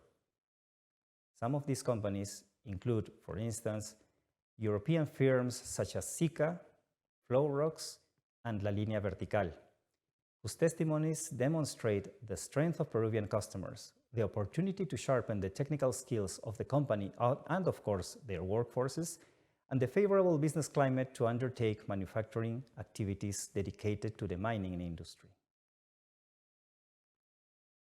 Regarding the industry dedicated to high-tech in mining, in Peru, the offer of software development for mining companies has great potential, since the Peruvian ecosystem of entrepreneurship and innovation has expanded in recent years and adapted new technologies to service different economic sectors, from which they are increasingly applying innovative solutions to the mining industry. Also, the Peruvian ecosystem considers the mining sector as an essential tool for technological development, since mining is evolving at the pace of technology, and industry participants must innovate and use new technologies and processes that increase efficiency, thus offering higher yields. Besides, the technology used in mining in Peru is becoming more important as it offers safety and productivity, such as, for instance, when exploring mineral deposits or when operating mines. On the other hand, digital solutions have been increasing, especially in the field of intelligent sensors used in various stages of the mining process. Finally, analytical solutions and platforms is another important element that is being quickly developed in Peru, and it allows incorporating data into platforms and creating predictability models, enabling the development of machine learning. Precisely, regarding the high-tech industry dedicated to mining, at PromPeru, we have a portfolio of 9 investment projects sponsored by 8 local companies operating in this field, with combined estimated investment requirements of more than $12 million. These companies, whose operations span across the fields of artificial intelligence, augmented and virtual reality, high-risk exploration, logistics, inventory management, and industrial safety, to name a few, represent a sample of Peruvian startups which are constantly evolving and seeking foreign investors to present interesting business opportunities in Peru and in Latin American markets. Within this portfolio of investment projects, the company White Lion is the largest in terms of investment requirements, which amount to $4 million for this company. This firm is responsible for the design, development, and implementation of technological solutions aimed at occupational health and safety management for the mining industry and for large manufacturing firms. Also, the next 3 startup companies within our portfolio, in terms of estimated investment requirements, are Tumi Robotics, JB, and Pdac. Tumi Robotics provides, for example, solutions that combine robots, artificial intelligence, and algorithms for rapid monitoring and inspection in mining, energy, and oil infrastructure that are difficult to access. Its technologies could also be adapted to oceanography and fisheries. On the other side, JB develops and delivers artificial intelligence solutions for mining. It specializes in using artificial vision. Its products, which are designed, developed, and assembled in Peru, use the latest advances in hardware and software to develop simple solutions and solve complex problems. Finally, Pdac is focused on innovation in fast assembly and low-cost housing for different sectors, especially in the construction of temporary camps for the mining and oil industries. Last but not least, the metal working industry in Peru also brings competitive advantages to companies willing to explore this field. To this extent, our country has vast reserves of metals to be capitalized by the mining industry and transformed by the metal products industry. Therefore, natural synergies and economies of scale are created. The metalworking subsector has shown a sustainable recovery in recent months after the economic contraction associated with confinement due to the pandemic. This is evidenced by the constant growth rates since January of last year, and the economic growth forecasted for Peru in the coming years allows us to expect that the expansion of the metalworking industry should continue.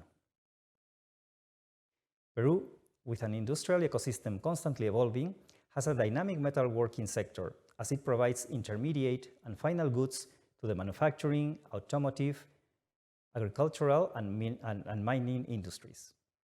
Therefore, the metalworking sector is a fundamental link within manufacturing, not only because of its functions, but also because of its articulation with different sectors. With these final remarks, I finish my presentation. I would like to take this final minute to encourage all of you to contact our team, the Investment Promotion Division at PromPeru, to help you explore investment opportunities in our country. We look forward to assist you and provide you with all relevant information and guidance, and we hope to welcome you to Peru anytime soon. Thank you very much.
Welcome to this second segment of the virtual edition of Peru Day. My name is Carla Martinez, General Manager of the Canada-Peru Chamber of Commerce, the institution in charge of organizing and promoting Peru's participation in Pdac.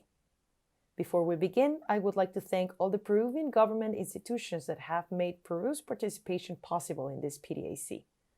The Ministry of Energy and Mines, the Ministry of Foreign Trade and Tourism, the Ministry of Foreign Affairs, the Commission for the Promotion of Peruvian Exports and Tourism, PROMPERU, and the Geological, Mining and Metallurgical Institute of Peru, INGEMET. Thank you so much. Up next, we will start our second segment titled Challenges for the Peruvian Mining Sector 2021-2026. We are honored to count with the participation of 3 senior executives from the private sector who will present on the challenges that our mining industry will face in the upcoming years. Let us welcome Mr. Luis Arce, Legal and Corporate Affairs Manager at Pdac Minerals. Thank you so much, Carla, for the presentation. I'm going to speak about Pdac, the company where I work and that I feel so proud to belong to. I'm going to run a brief overview, and I hope it is of special interest for those who do not know Pdac, a brief outline on its main features. I'm going to be referring to our activities in Peru, and I'm going to finish the presentation with speaking about our approach for working with neighboring communities to our operations, as well as our flagship projects in terms of diversity and inclusion.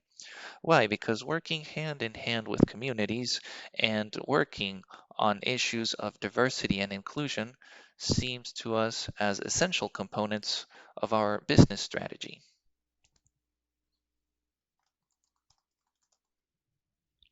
We are Pdac. Pdac is a company with a long mining tradition with more than 90 years experience. We have discovered, built, developed, operated, closed successfully 26 mines throughout this time, throughout these 90 years. We operate in North America, also in South America, and on this slide you can see the map with our main projects and activities.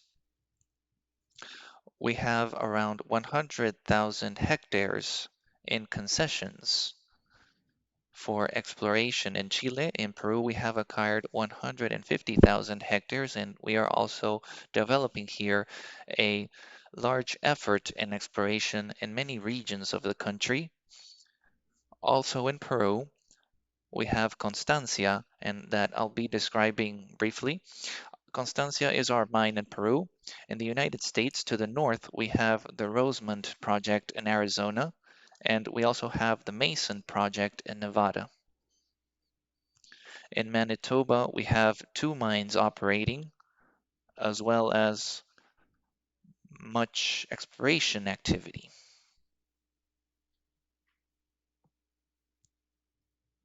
On this slide, we are showing a panoramic view of our concentrator plant. We can see SAG mills, ball mills, flotation cells, cyclone batteries, thickeners, etc. It is a nice plant, a panoramic view of the processing plant at nighttime for one of the most important copper mines in Peru. Some interesting figures, so that you have more context, is that 25% of our workers at the mine are from the Cusco province, and more than 3/4 of them are from the Chumbivilcas region, exactly where we are operating. In other words, we have many colleagues, collaborators, who are native to the neighboring communities to the operation. Exactly, we are located in the mining corridor. Our life of mine is until 2036, and this beautiful mine and concentrator plant is found at 4,200 meters over sea level. I would also like to tell you about the plans that we have regarding greenfields and brownfields projects. We have a portfolio of project which is very robust in different phases. Apart from our Constancia mine and Campacancha satellite, you can see what is in red are those projects that belong to the business unit for South America. And as you can see then, Constancia and Pampacancha actually are our starting point because we are exploring and working on other areas in order to eventually be able to build and operate other mines.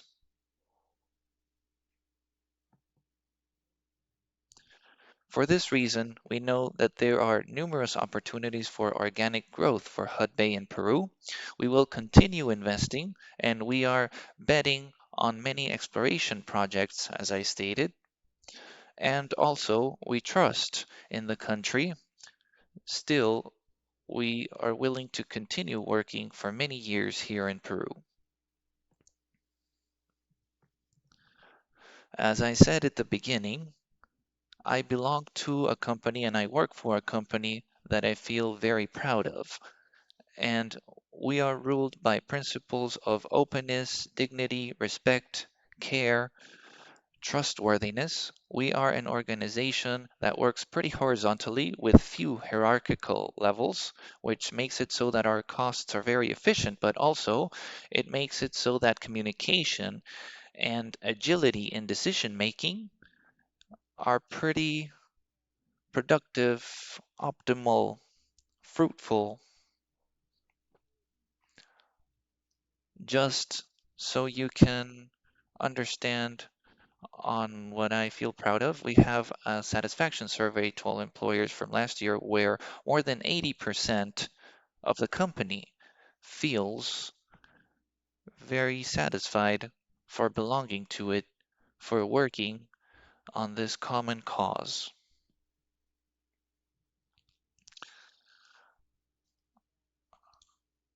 Our our approach has always been oriented at people. As I stated, this is a part of our business strategy, and we base our negotiations on transparency, respect, joint effort. We comply to our agreements, we listen, we bet on dialogue. We're always seeking for more channels of communication which allow us to be close to our stakeholders, such as neighboring communities to our operation. In that sense, we have a multi-stakeholder approach, as we call it, that allows us to build strategic alliances with many parties, which strengthens our initiatives, the initiatives of the community. We also work under international cooperation. We work with the government. We try to establish a mechanism in order to produce greater synergies. The relationship is not only exhausted between the company and the community, but also we are seeking for third parties that may also contribute to the development of neighboring communities to our operation. In this manner, we're building mining with a future. We work on many thematic areas with all resources, be them of our own or coming from strategic alliances which will be channeled toward the communities. We attempt to invest especially on four areas: education, environment, health, and economic development. There is a multiplicity of projects and activities that we are developing on these areas. We have contributed with community companies. We have developed education projects. We have worked with also on healthcare projects. Many years have already passed since the beginning in 2012 of the construction, and we have developed many agreements in order to work on these areas. And likewise, we have also worked hand in hand and reached agreements with the communities and their representatives. We can propose which could be projects of special interest for the sustainable development of populations, but they are always initiatives that are discussed, rationalized, and agreed with many committees of the communities neighboring Constancia.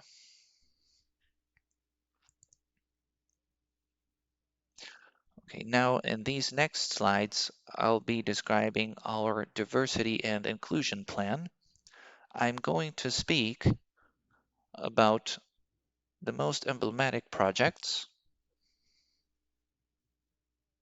As we all know, in Peru, there is much data that describes a perception of much discrimination based on different criteria. And on this slide, I've attempted to compile some figures regarding that.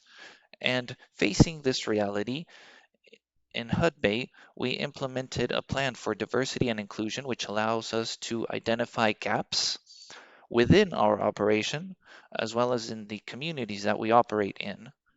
In this manner, we've decided to develop a series of programs that allow us to shorten the gaps in inclusion of gender and access to quality education. And, for example, we created this program, Hatun Warmi, which means strong woman, a translation from Quechua to Spanish or English. This is a program which seeks to improve the level of employment for women to the neighboring communities to Constancia through the use of heavy machinery. So we know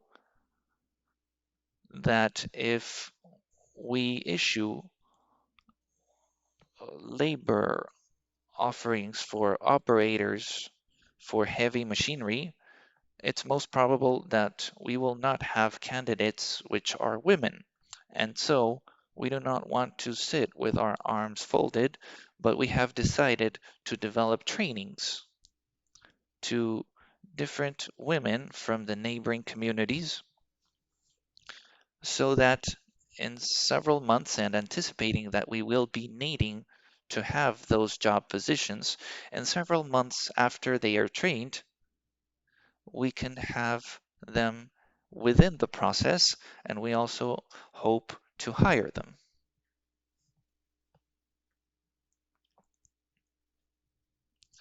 Here on this slide, we have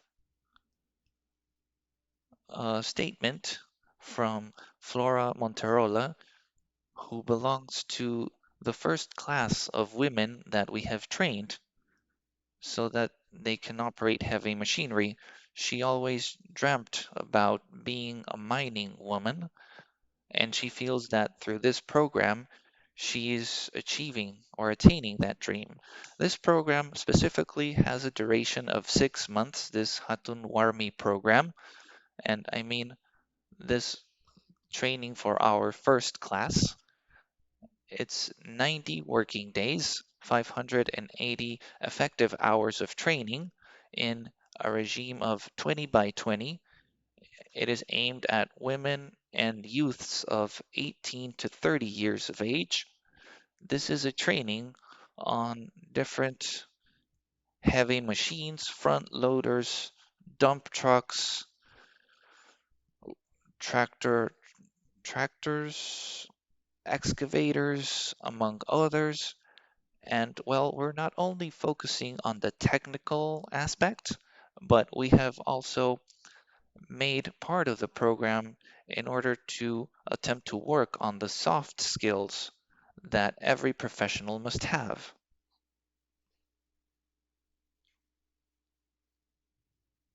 Here we can see pictures of the program, the classes.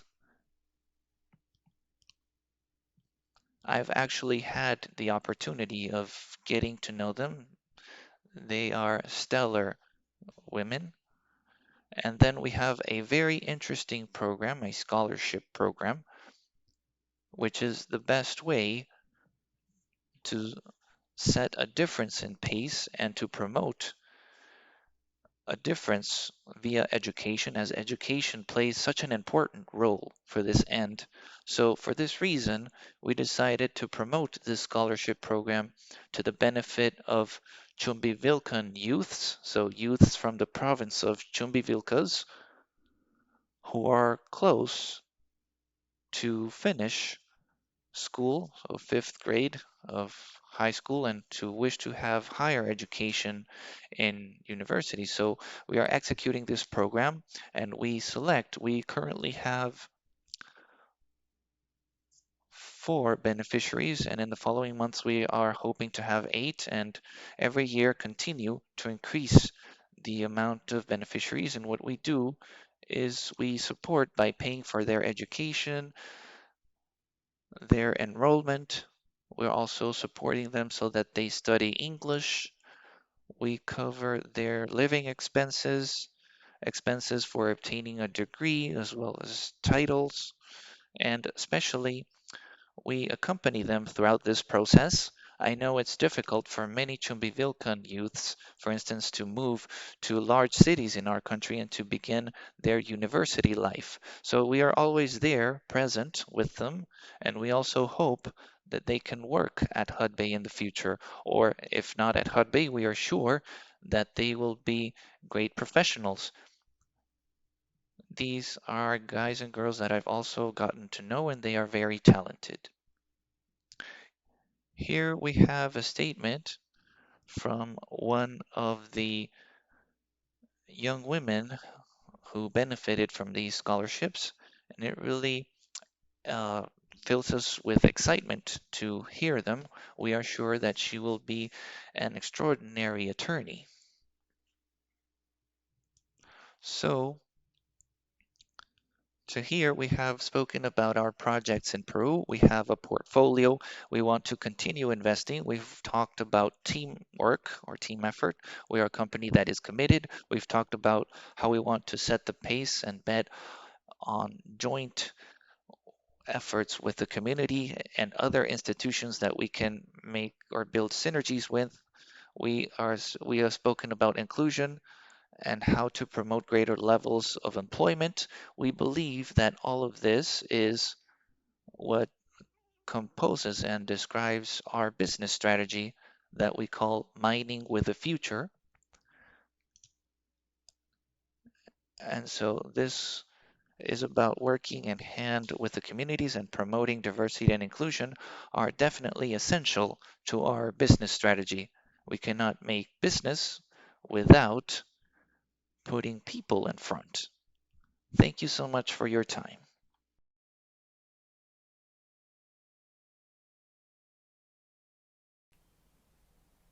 Thank you so much for your presentation, Luis. Our participation in PDAC wouldn't have been possible without the support of our platinum sponsors. Thank you so much, Anglo American Guayabeco, Compañía Minera Antamina, Confipetrol, Cumbra, Dive Motor, Andes Motor Perú, Hatch Asociados, HOG, Hudbay Minerals, Incimet, Calpa Generación, M3 Ingeniería Perú, American Lithium, Minera Las Bambas, Newrest Perú, Sociedad Minera Cerro Verde, Southern Copper Corporation, Volvo Group Peru, Volcan Compañía Minera, and WSP Golder. Thank you so much once again. Please let us welcome Mr. Juan Luis Kruger, the CEO of Minsur.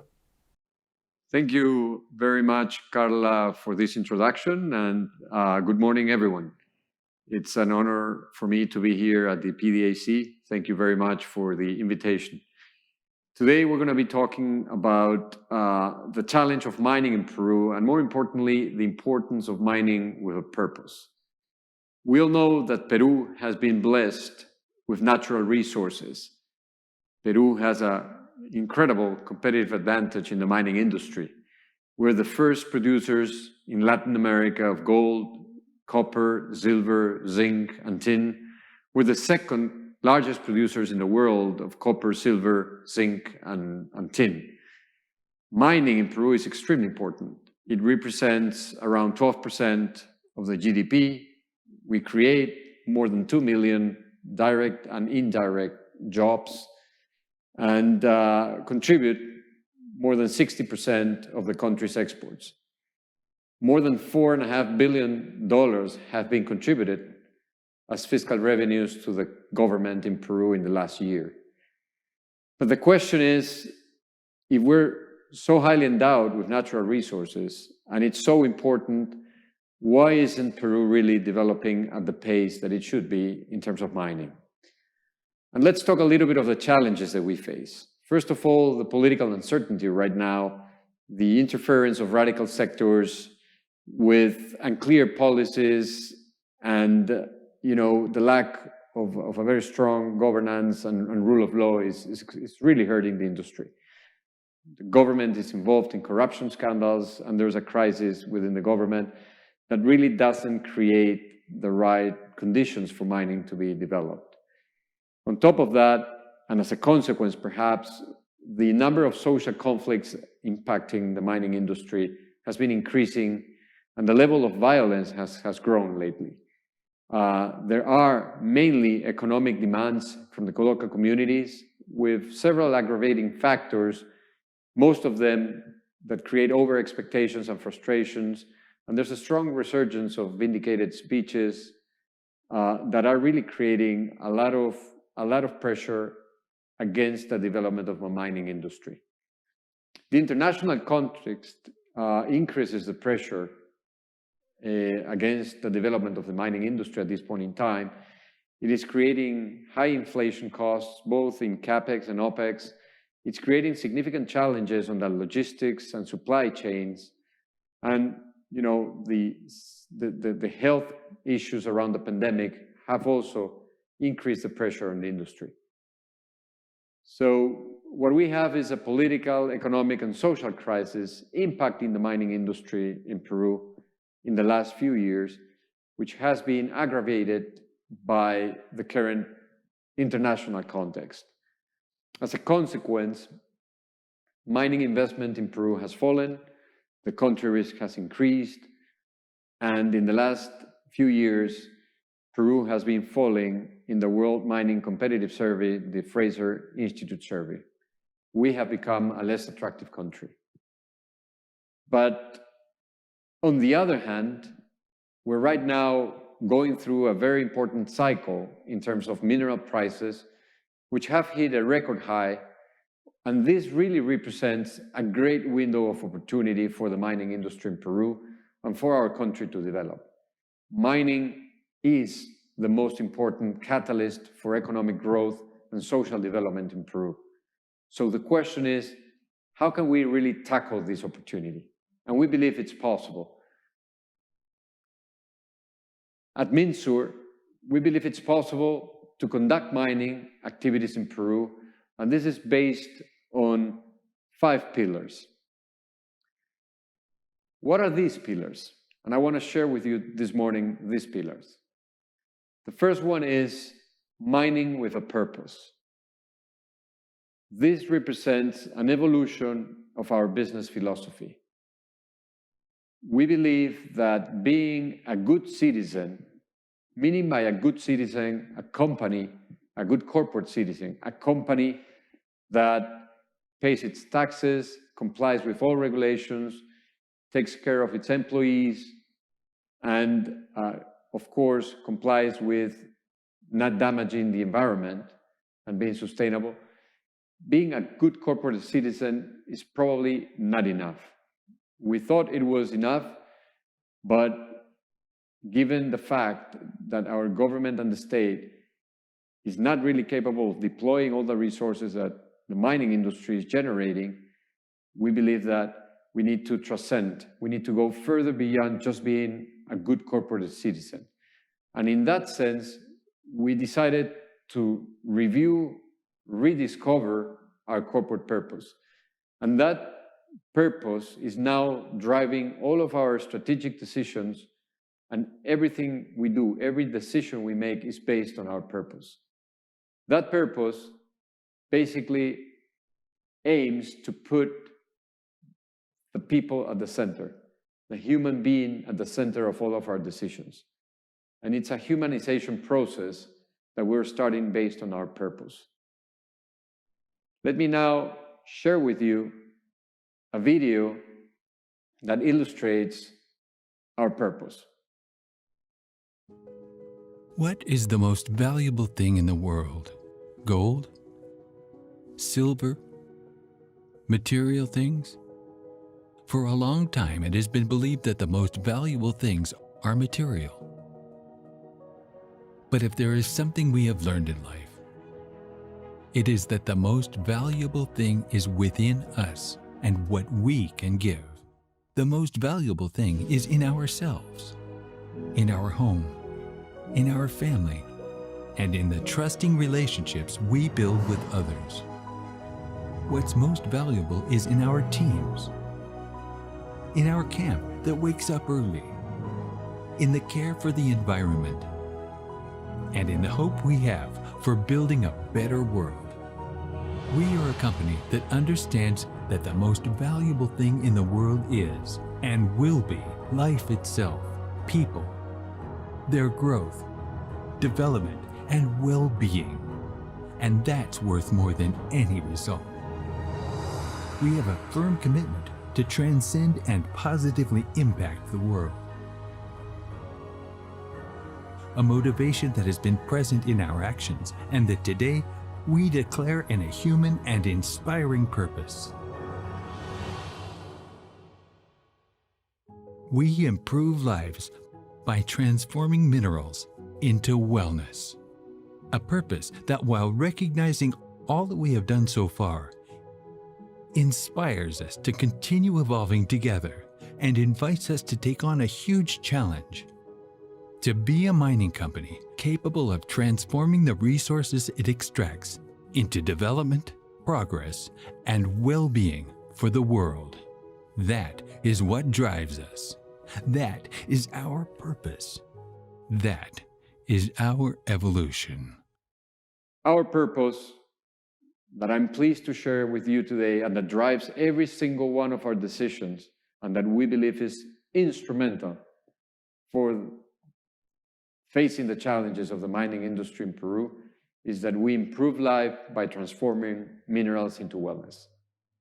This is a very profound purpose in our view, and it really, really guides us through every decision that we make. So pillar number one, mining with a purpose. And today, I'm very happy to share that purpose with you through this video, which I hope you have enjoyed. The second pillar is sustainability. And if you see, we're talking about not only ESG, we call it ESG plus. The challenges that we face in today's world in terms of sustainability are completely different than a few years ago. We face much stronger pressure to become an actor on climate change. International regulation and civil society are putting a lot more pressure on the industry. International institutions and commitments as well put a lot more pressure on us. So sustainability is now a key component and a key pillar of doing mining and facing the challenges of mining going forward. And let me share with you today our sustainability strategy. Our sustainability strategy is focused on 4 blocks. The first one is around the safety and health of our people. We need to protect people's life and health, ensuring world-class standards. That's the first important component of our sustainability strategy. The second one is to reduce our environmental footprint and have an active leadership to address climate change. The environmental protection and taking care of the environment, water, biodiversity, and waste is extremely important to us. The third one is that we need to make sure that we have an ethical and transparent conduct in all our decisions throughout our value chains. ethics and compliance, good corporate governance, human rights protections, transparency are extremely important. And the fourth component of our sustainability strategy lies around shared value. And shared value is about contributing to the progress and well-being of our stakeholders, promoting development opportunities to everyone. These four elements or components of our sustainability strategy are extremely linked and directly linked with our purpose.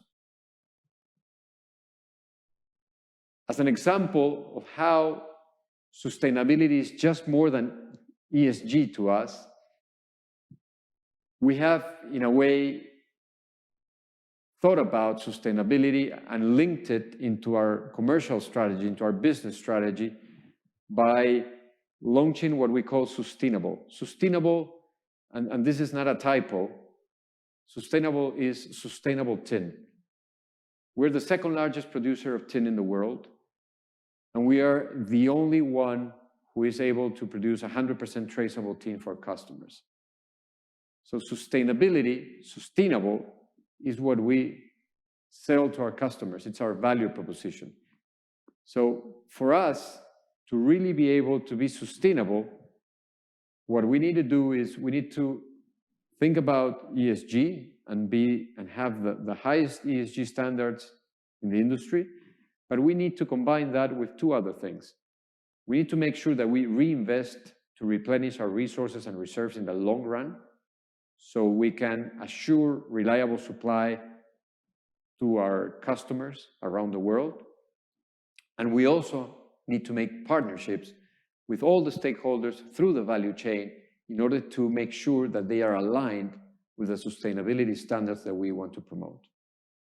So it's much more than just an internal focus. It goes beyond ourselves and it goes into the whole value chain, upstream into our contractors, suppliers, and downstream into our clients. And that system, to put it in a way, is what we call sustainable, and that's our value proposition to the world. Another very important component of our commitment to sustainability is our commitment to climate action. MinSur, as an ICMM member, is committed to achieving net zero emissions by 2050 or earlier. And that means that by 2030, we will have to reduce emissions by 30%. We will have to already transition to renewable energy, work very hard on having cleaner vehicles and equipment within our operations, and be very strong on emissions controls and waste management. So this is very, very important. And it's another testimony of our commitment to sustainability and to the environment. So the first pillar is you need to have a purpose, you need to mine with purpose. Second one is commitment to sustainability with a very, very well thought and well-rounded sustainability strategy. The third pillar, in order for us to face that challenge and be able to develop the mining industry in Peru, in our view, is that we need to change the social paradigm. We need to change the way we interact and we relate with the communities. We need to work closer and together with the communities. So we kept thinking on how do we evolve in the way we relate and deal with the local communities. We had some doubts, some questions around can we evolve together with them. What we really want is to move away from a transactional approach to a collaborative relationship. We need to move away from a relationship where the communities only see us as companies that can provide them with financial resources. We can provide them with much more than that. We need to evolve. We need to, again, there's a humanization process on these relationships. We need to be more respectful of their culture and traditions. And we have to focus on long-term social development and not on transactions.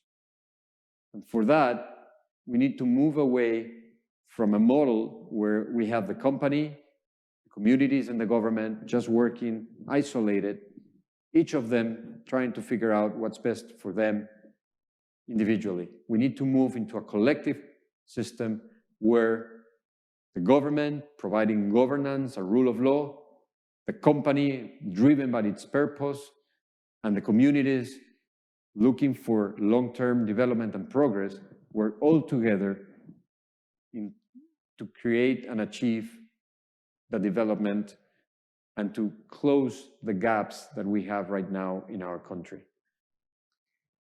A nice example of this is a very recent agreement that we signed with the Antauta community in Puno, right next to our San Rafael mine.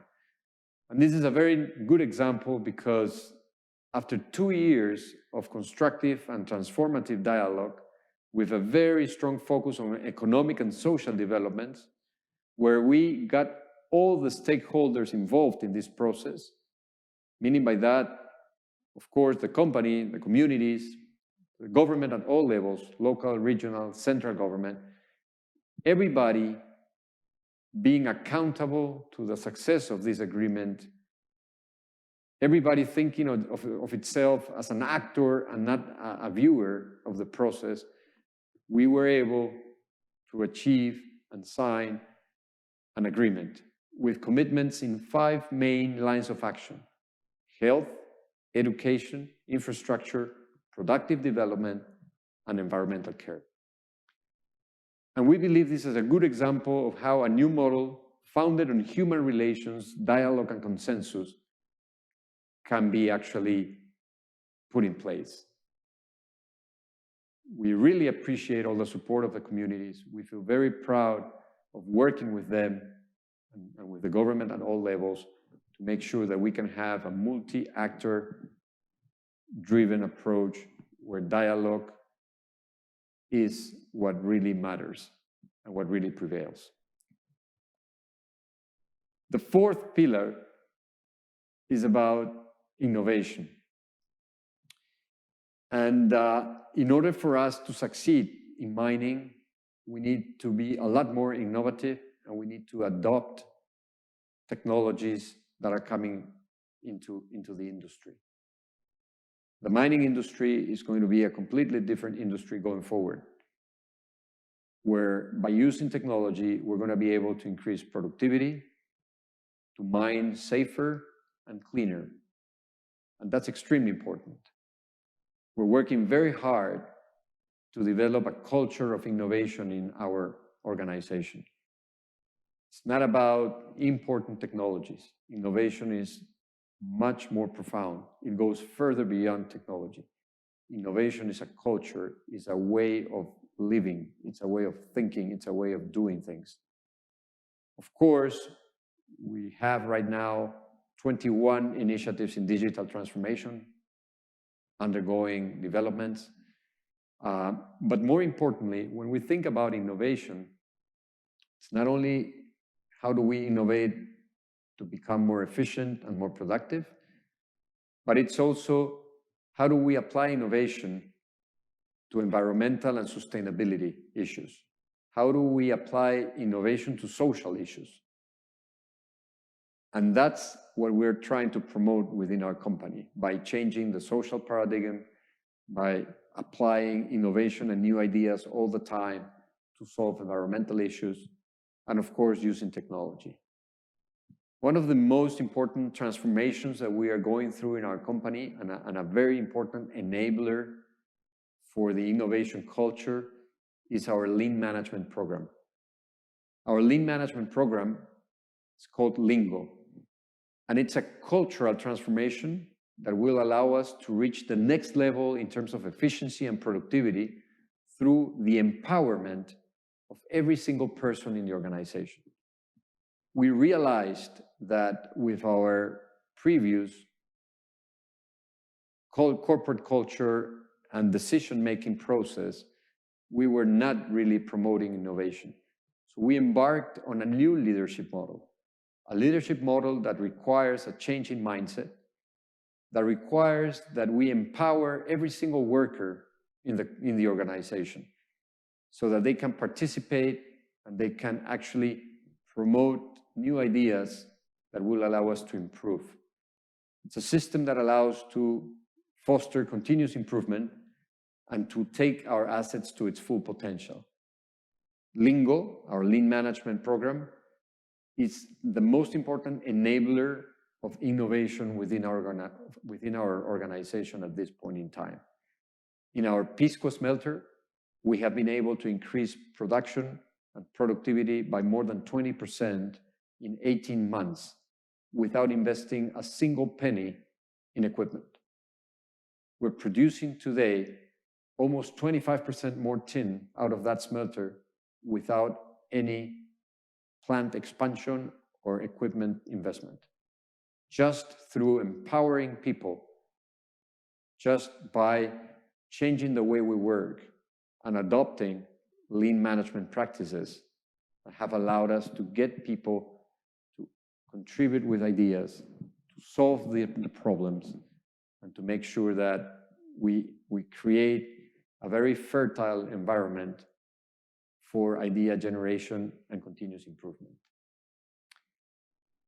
Last but not least, the fifth pillar in our review to face the challenges of the mining industry in our country is to develop capabilities to execute development projects. We need to be very good at execution of development projects, at deploying capital. We've worked very, very hard in the last almost 10 years developing a very rigorous process to design, construct, and execute our projects, our capital investment projects. We call it the Minsu way. We have a long-term, value-driven approach when we develop our projects. It's, again, very rigorous, very systematic.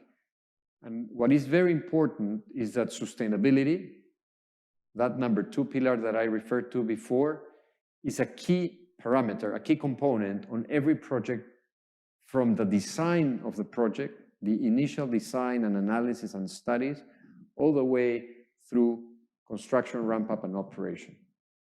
Sustainability comes in at a very early stage through all the stages of design of our project. The other very important thing that I would like to highlight is the capacity of our people, Peruvian human capital. Our projects have been built by Peruvians. We've had the support and help eventually of some foreigners, but it has been 99% Peruvian capital, human capital developing these projects, and we feel very proud of it. And that's something we as Peruvians need to keep working very hard on promoting and developing our local talent. Last but not least, innovation and technology are a very important fundamental factor of success in our capital projects. In this sense, I would like to share with you 2 success stories of our 2 largest and most recent projects.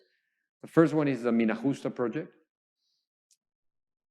I think it was at the last Pdac here in Toronto that we spoke about Mina Justa when we were just about to start to execute the project.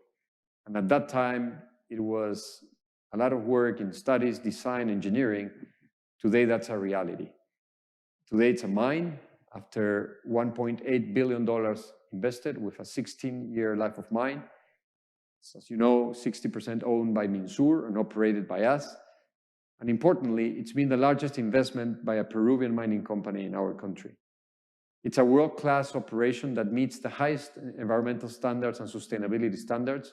Just to name a few or remark a few of the qualities of the project, it's run with seawater, runs with 70% in renewable energy, and we have electric mine equipment.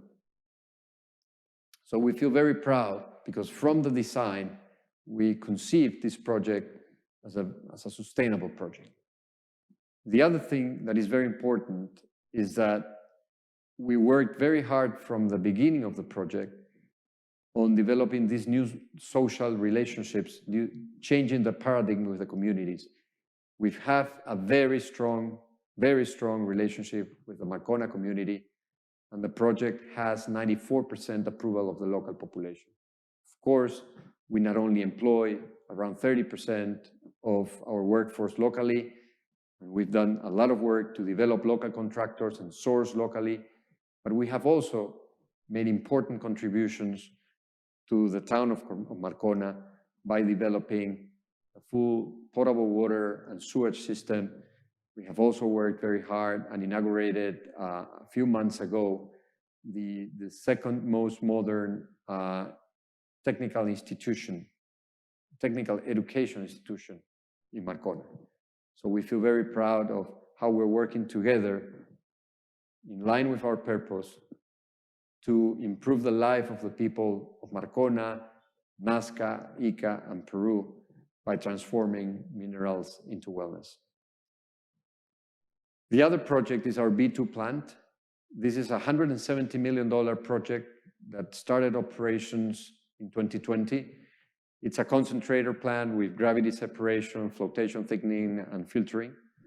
But the important thing here is that this is the largest commitment that has been made in the tin industry into a sustainable operation. It's a real commitment into circular economy because we are basically reusing all tailings here. We're reprocessing tailings, we're reprocessing material in order to transform that material again into wellness to improve the life of people around the world. By doing this and by producing sustainable tin, we can enable people around the world to use an iPhone or a tablet or any computer because tin is used for basically solder into all the circuit boards. So it's very, very important. This is another great example of how we basically apply our one of the success principles that I was alluding to before, which is innovation. This is a plant that is the most modern tin plant in the world, tin producing plant in the world, and it has been developed with proprietary process flow sheets from us. It was our team of Peruvian talent that developed this process flow sheet and developed the whole plant. And it's a great example of how we can convert an environmental liability into an environmental asset. So we feel very, very proud because it's not only about producing more tin. Of course, it's important to produce more tin. We're a mining company. But it's not important the what we do, which is we produce more. What is important is how we do it. And we're doing it by basically converting an environmental liability into an asset, by investing big money into the circular economy and the future of recycling in the world. So these 5 pillars that I mentioned are really important in our view to overcome the recent and current challenges that the industry is facing. Of course, the industry requires a lot of hard work and resilience to face these challenges. But more importantly, we believe that it really requires a change in our mindset. And the first and foremost change that it requires is that we need to think about mining with a purpose. We need to think about mining as an industry that has a purpose to contribute to a better world. And that's our purpose. We improve life by transforming minerals into wellness. Thank you very much.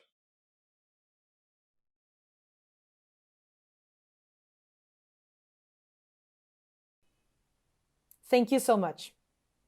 Our participation in PDAC wouldn't have been possible without the support of our gold sponsors, Aquiles, ATC Williams, Ausenco, Banco Santander Perú, Compañía Minera Poderosa, COSAPI, Element 29 Resources, ENGIE, Explomin Perforaciones, EY Perú, F45 Fotografía Industrial, Ferreiros, FGA Ingenieros, ISPE, JJC Contratistas Generales, Laboratorios Plengue, Más Errázuriz del Perú, Minera Barrick Perú, Minsur, Pan American Silver, Rio Tinto, Rosen Group, SAMI, Cluster Minero Andino, SIGDO, Coppers, Ingeniería y Construcción, Techint, Ingeniería y Construcción, and White Lion Technology. Thank you so much to all of you. Before I give the floor to our last speaker in our virtual Peru Day, I would like to encourage the attendees to stay connected since we have a masterclass at 11:45 a.m. and then we have the workshop session at 2 p.m., where leading Peruvian companies will share their success stories. Thank you so much to all of you who are watching this recording. We hope that the information provided in this virtual Peru Day has been of great interest. We will see each other next year on PDAC 2023. Thank you so much. Without further ado, I give the floor to Mr. Roque Benavidez, the chairman of the board of Compañía de Minas Buenaventura. Thanks, Carla. Thank you to the Peru-Canada Chamber of Commerce for this opportunity. I wanted to talk about the mining challenges in Peru for the mining industry, and I will touch on the problems that we are facing, but also the opportunities that we have in Peru and the opportunities investors can find in Peru. Next, please. We have suffered, as many other countries, of the pandemic, the COVID pandemic, but Peru has suffered specifically in terms of the economic situation. We believe that the crisis was not well taken because of political issues, ideological issues, and essentially the economy was shut down in 2020, and that meant that the Peruvian economy decreased 11% as a result of the pandemic. And in 2021, there was a rebound of 13%, but that is not enough to fight against poverty that we are still suffering in the country. It is worth mentioning that the mining industry was part of this rebound that was very important, but as I say, not enough to get back to what we used to be back in 2019. The decrease in private investment is something that worries us due to the political climate, and the reactivation of this investment is also a problem because of the social conflicts in the context of a country that is suffering from ideological fights and political issues. Next, please. We must, in Peru, we must continue with this trend that has taken us to be one of the countries that has grown most compared to other Latin American countries. We have been able to subscribe free trade agreements with a number of countries. Peru is one of the most open economies in the world. Each of these free trade agreements has a chapter on defense of investment, and that is very good to attract investment, but it's not enough. We need to continue with this opening of the Peruvian economy.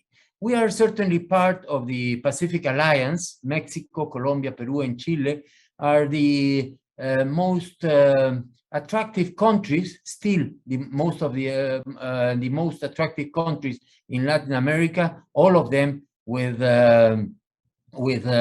investment grade ratings, so that makes them attractive and makes Peru attractive to investment. We have solid institutions such as the Peruvian Central Bank, and we have Mr. Julio Velarde, who is the chairman and that has been re-elected for a number of years, and he is a prominent central banker and gives us the security that things will continue in the right trend. And Peru continues to have investment grade, which makes a difference from other Latin American countries. Mr. Waldo Mendoza, former Minister of Economy, insisted that beyond the greater or lesser involvement of the state, the successful experiences of countries such as China and South Africa have something in common. They offer the most attractive and secure environment for private investment. It is as simple as that. And we in the business community, we insist that we need to continue promoting private investment. That doesn't mean that we do not need to work with the state, with the government. Obviously, the government and the private sector have to work together. Next, please.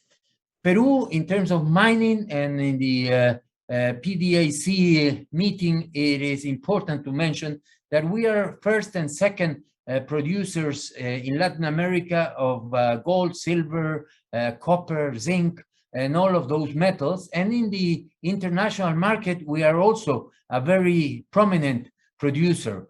But to continue to do this, we need to have this virtuous circle to continue promoting exploration. And exploration is the base to discoveries, which means that after discovering a number of deposits, we can build them. My father, Don Alberto Benavidez, used to say that deposits are discovered, but you have to build the mine. And in building the mine, in putting into production the mine, is where we generate a lot of jobs, which is a very important objective in Peru. And we believe that mining offers jobs in areas where other industries are unable to offer jobs.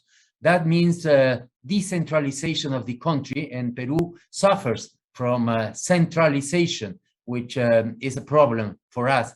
The building of these deposits take us to production. And today, the Peruvian production is, we are the second producer of copper in the world after Chile. We are an important producer of zinc. We are an important producer of silver and all of the metals. Peru has been blessed with natural resources, and we have the right and the obligation to put those resources in place. Next, please. Having said that, Peru essentially doesn't exploit all its resources. In fact, only 14% of the territory has been concession for mining purposes, but only 1.3% of the Peruvian territory has exploration and exploitation of deposits. But and we have a long range of potential areas for exploration. All the Andes of Peru have a lot of potential for discovery of deposits, and in that respect, that shows the potential Peru offers for mining. Next, please. We also, in the course of all these years, we have developed a number of projects, early stage projects, some of them, but also medium stage, if I may say. The Ministry of Energy and Mines and the Mining Society of Peru show that there are $57 billion in projects that can be developed. Most of those projects are copper projects, but there are of all metals. There is gold, silver, lead, zinc, and even tin, and some lithium as well. So the thing is, the potential for increasing the positive impact of mining, of responsible mining in Peru is substantial.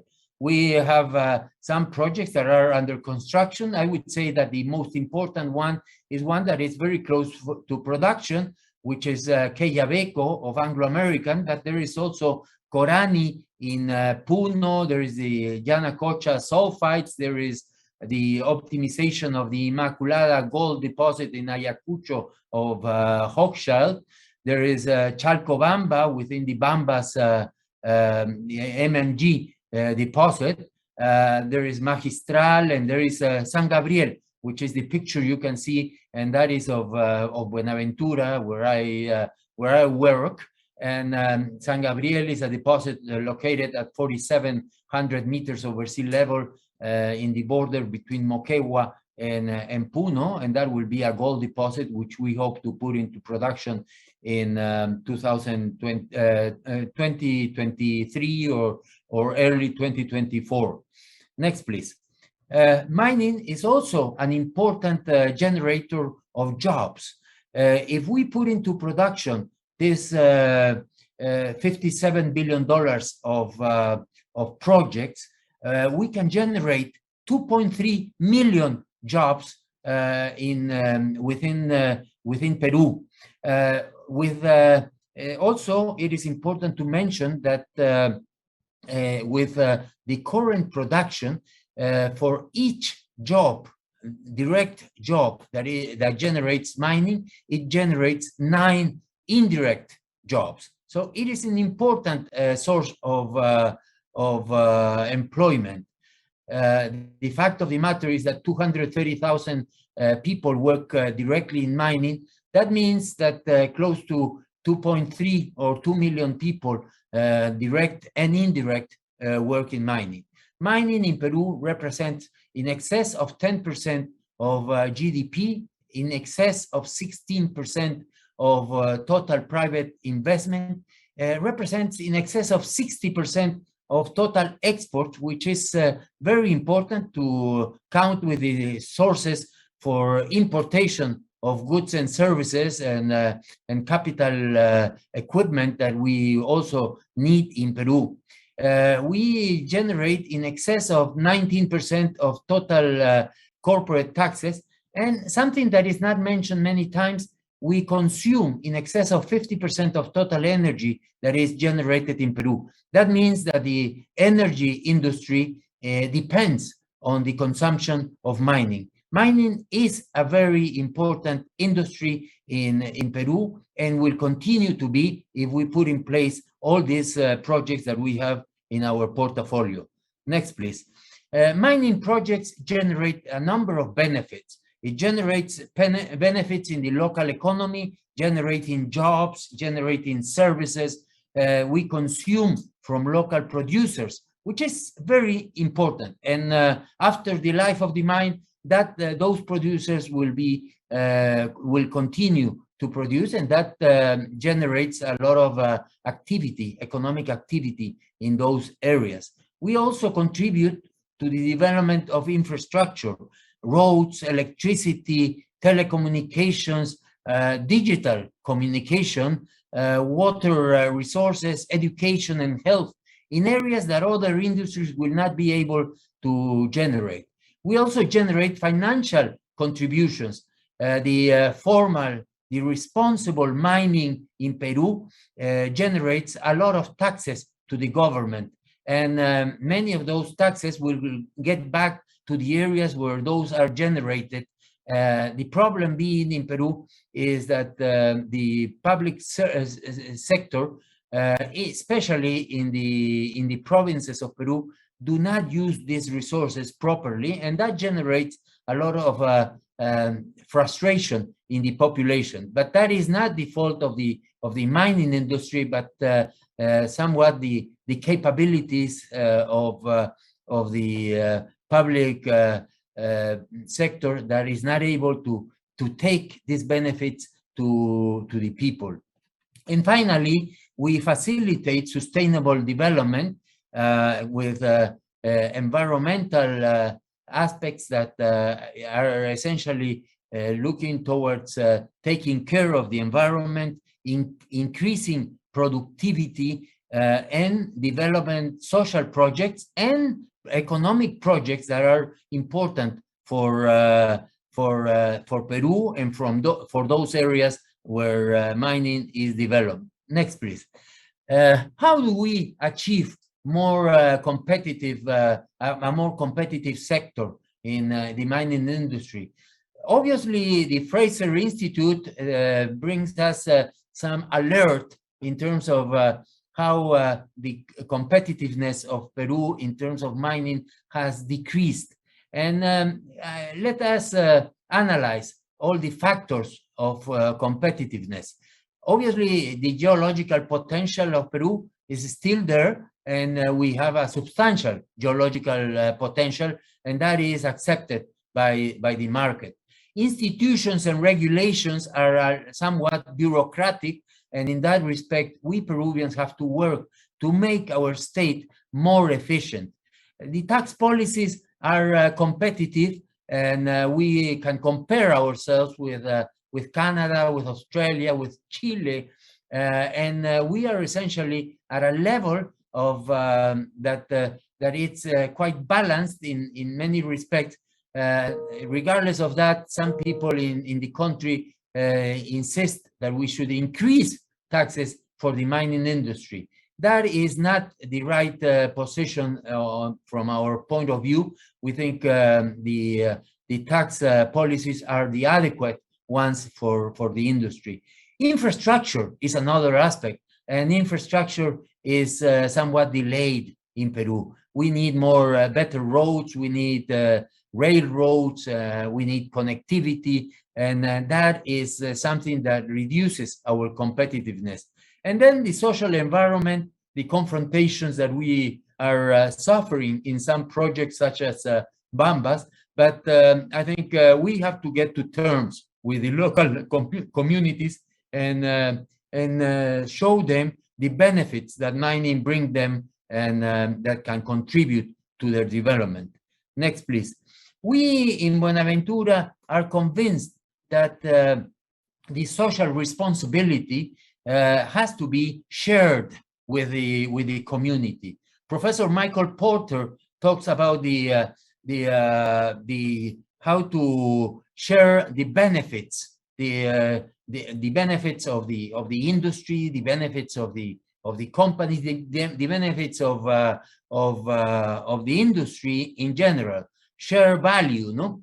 Well, we also believe that that is the right way of analyzing the situation, but we believe that all the sectors of the society have also to share the responsibility. And in that respect, we pass always the message, especially to the communities and to the civil society, that the companies, the businesses have to contribute to social development and the social sustainability that we need in the country.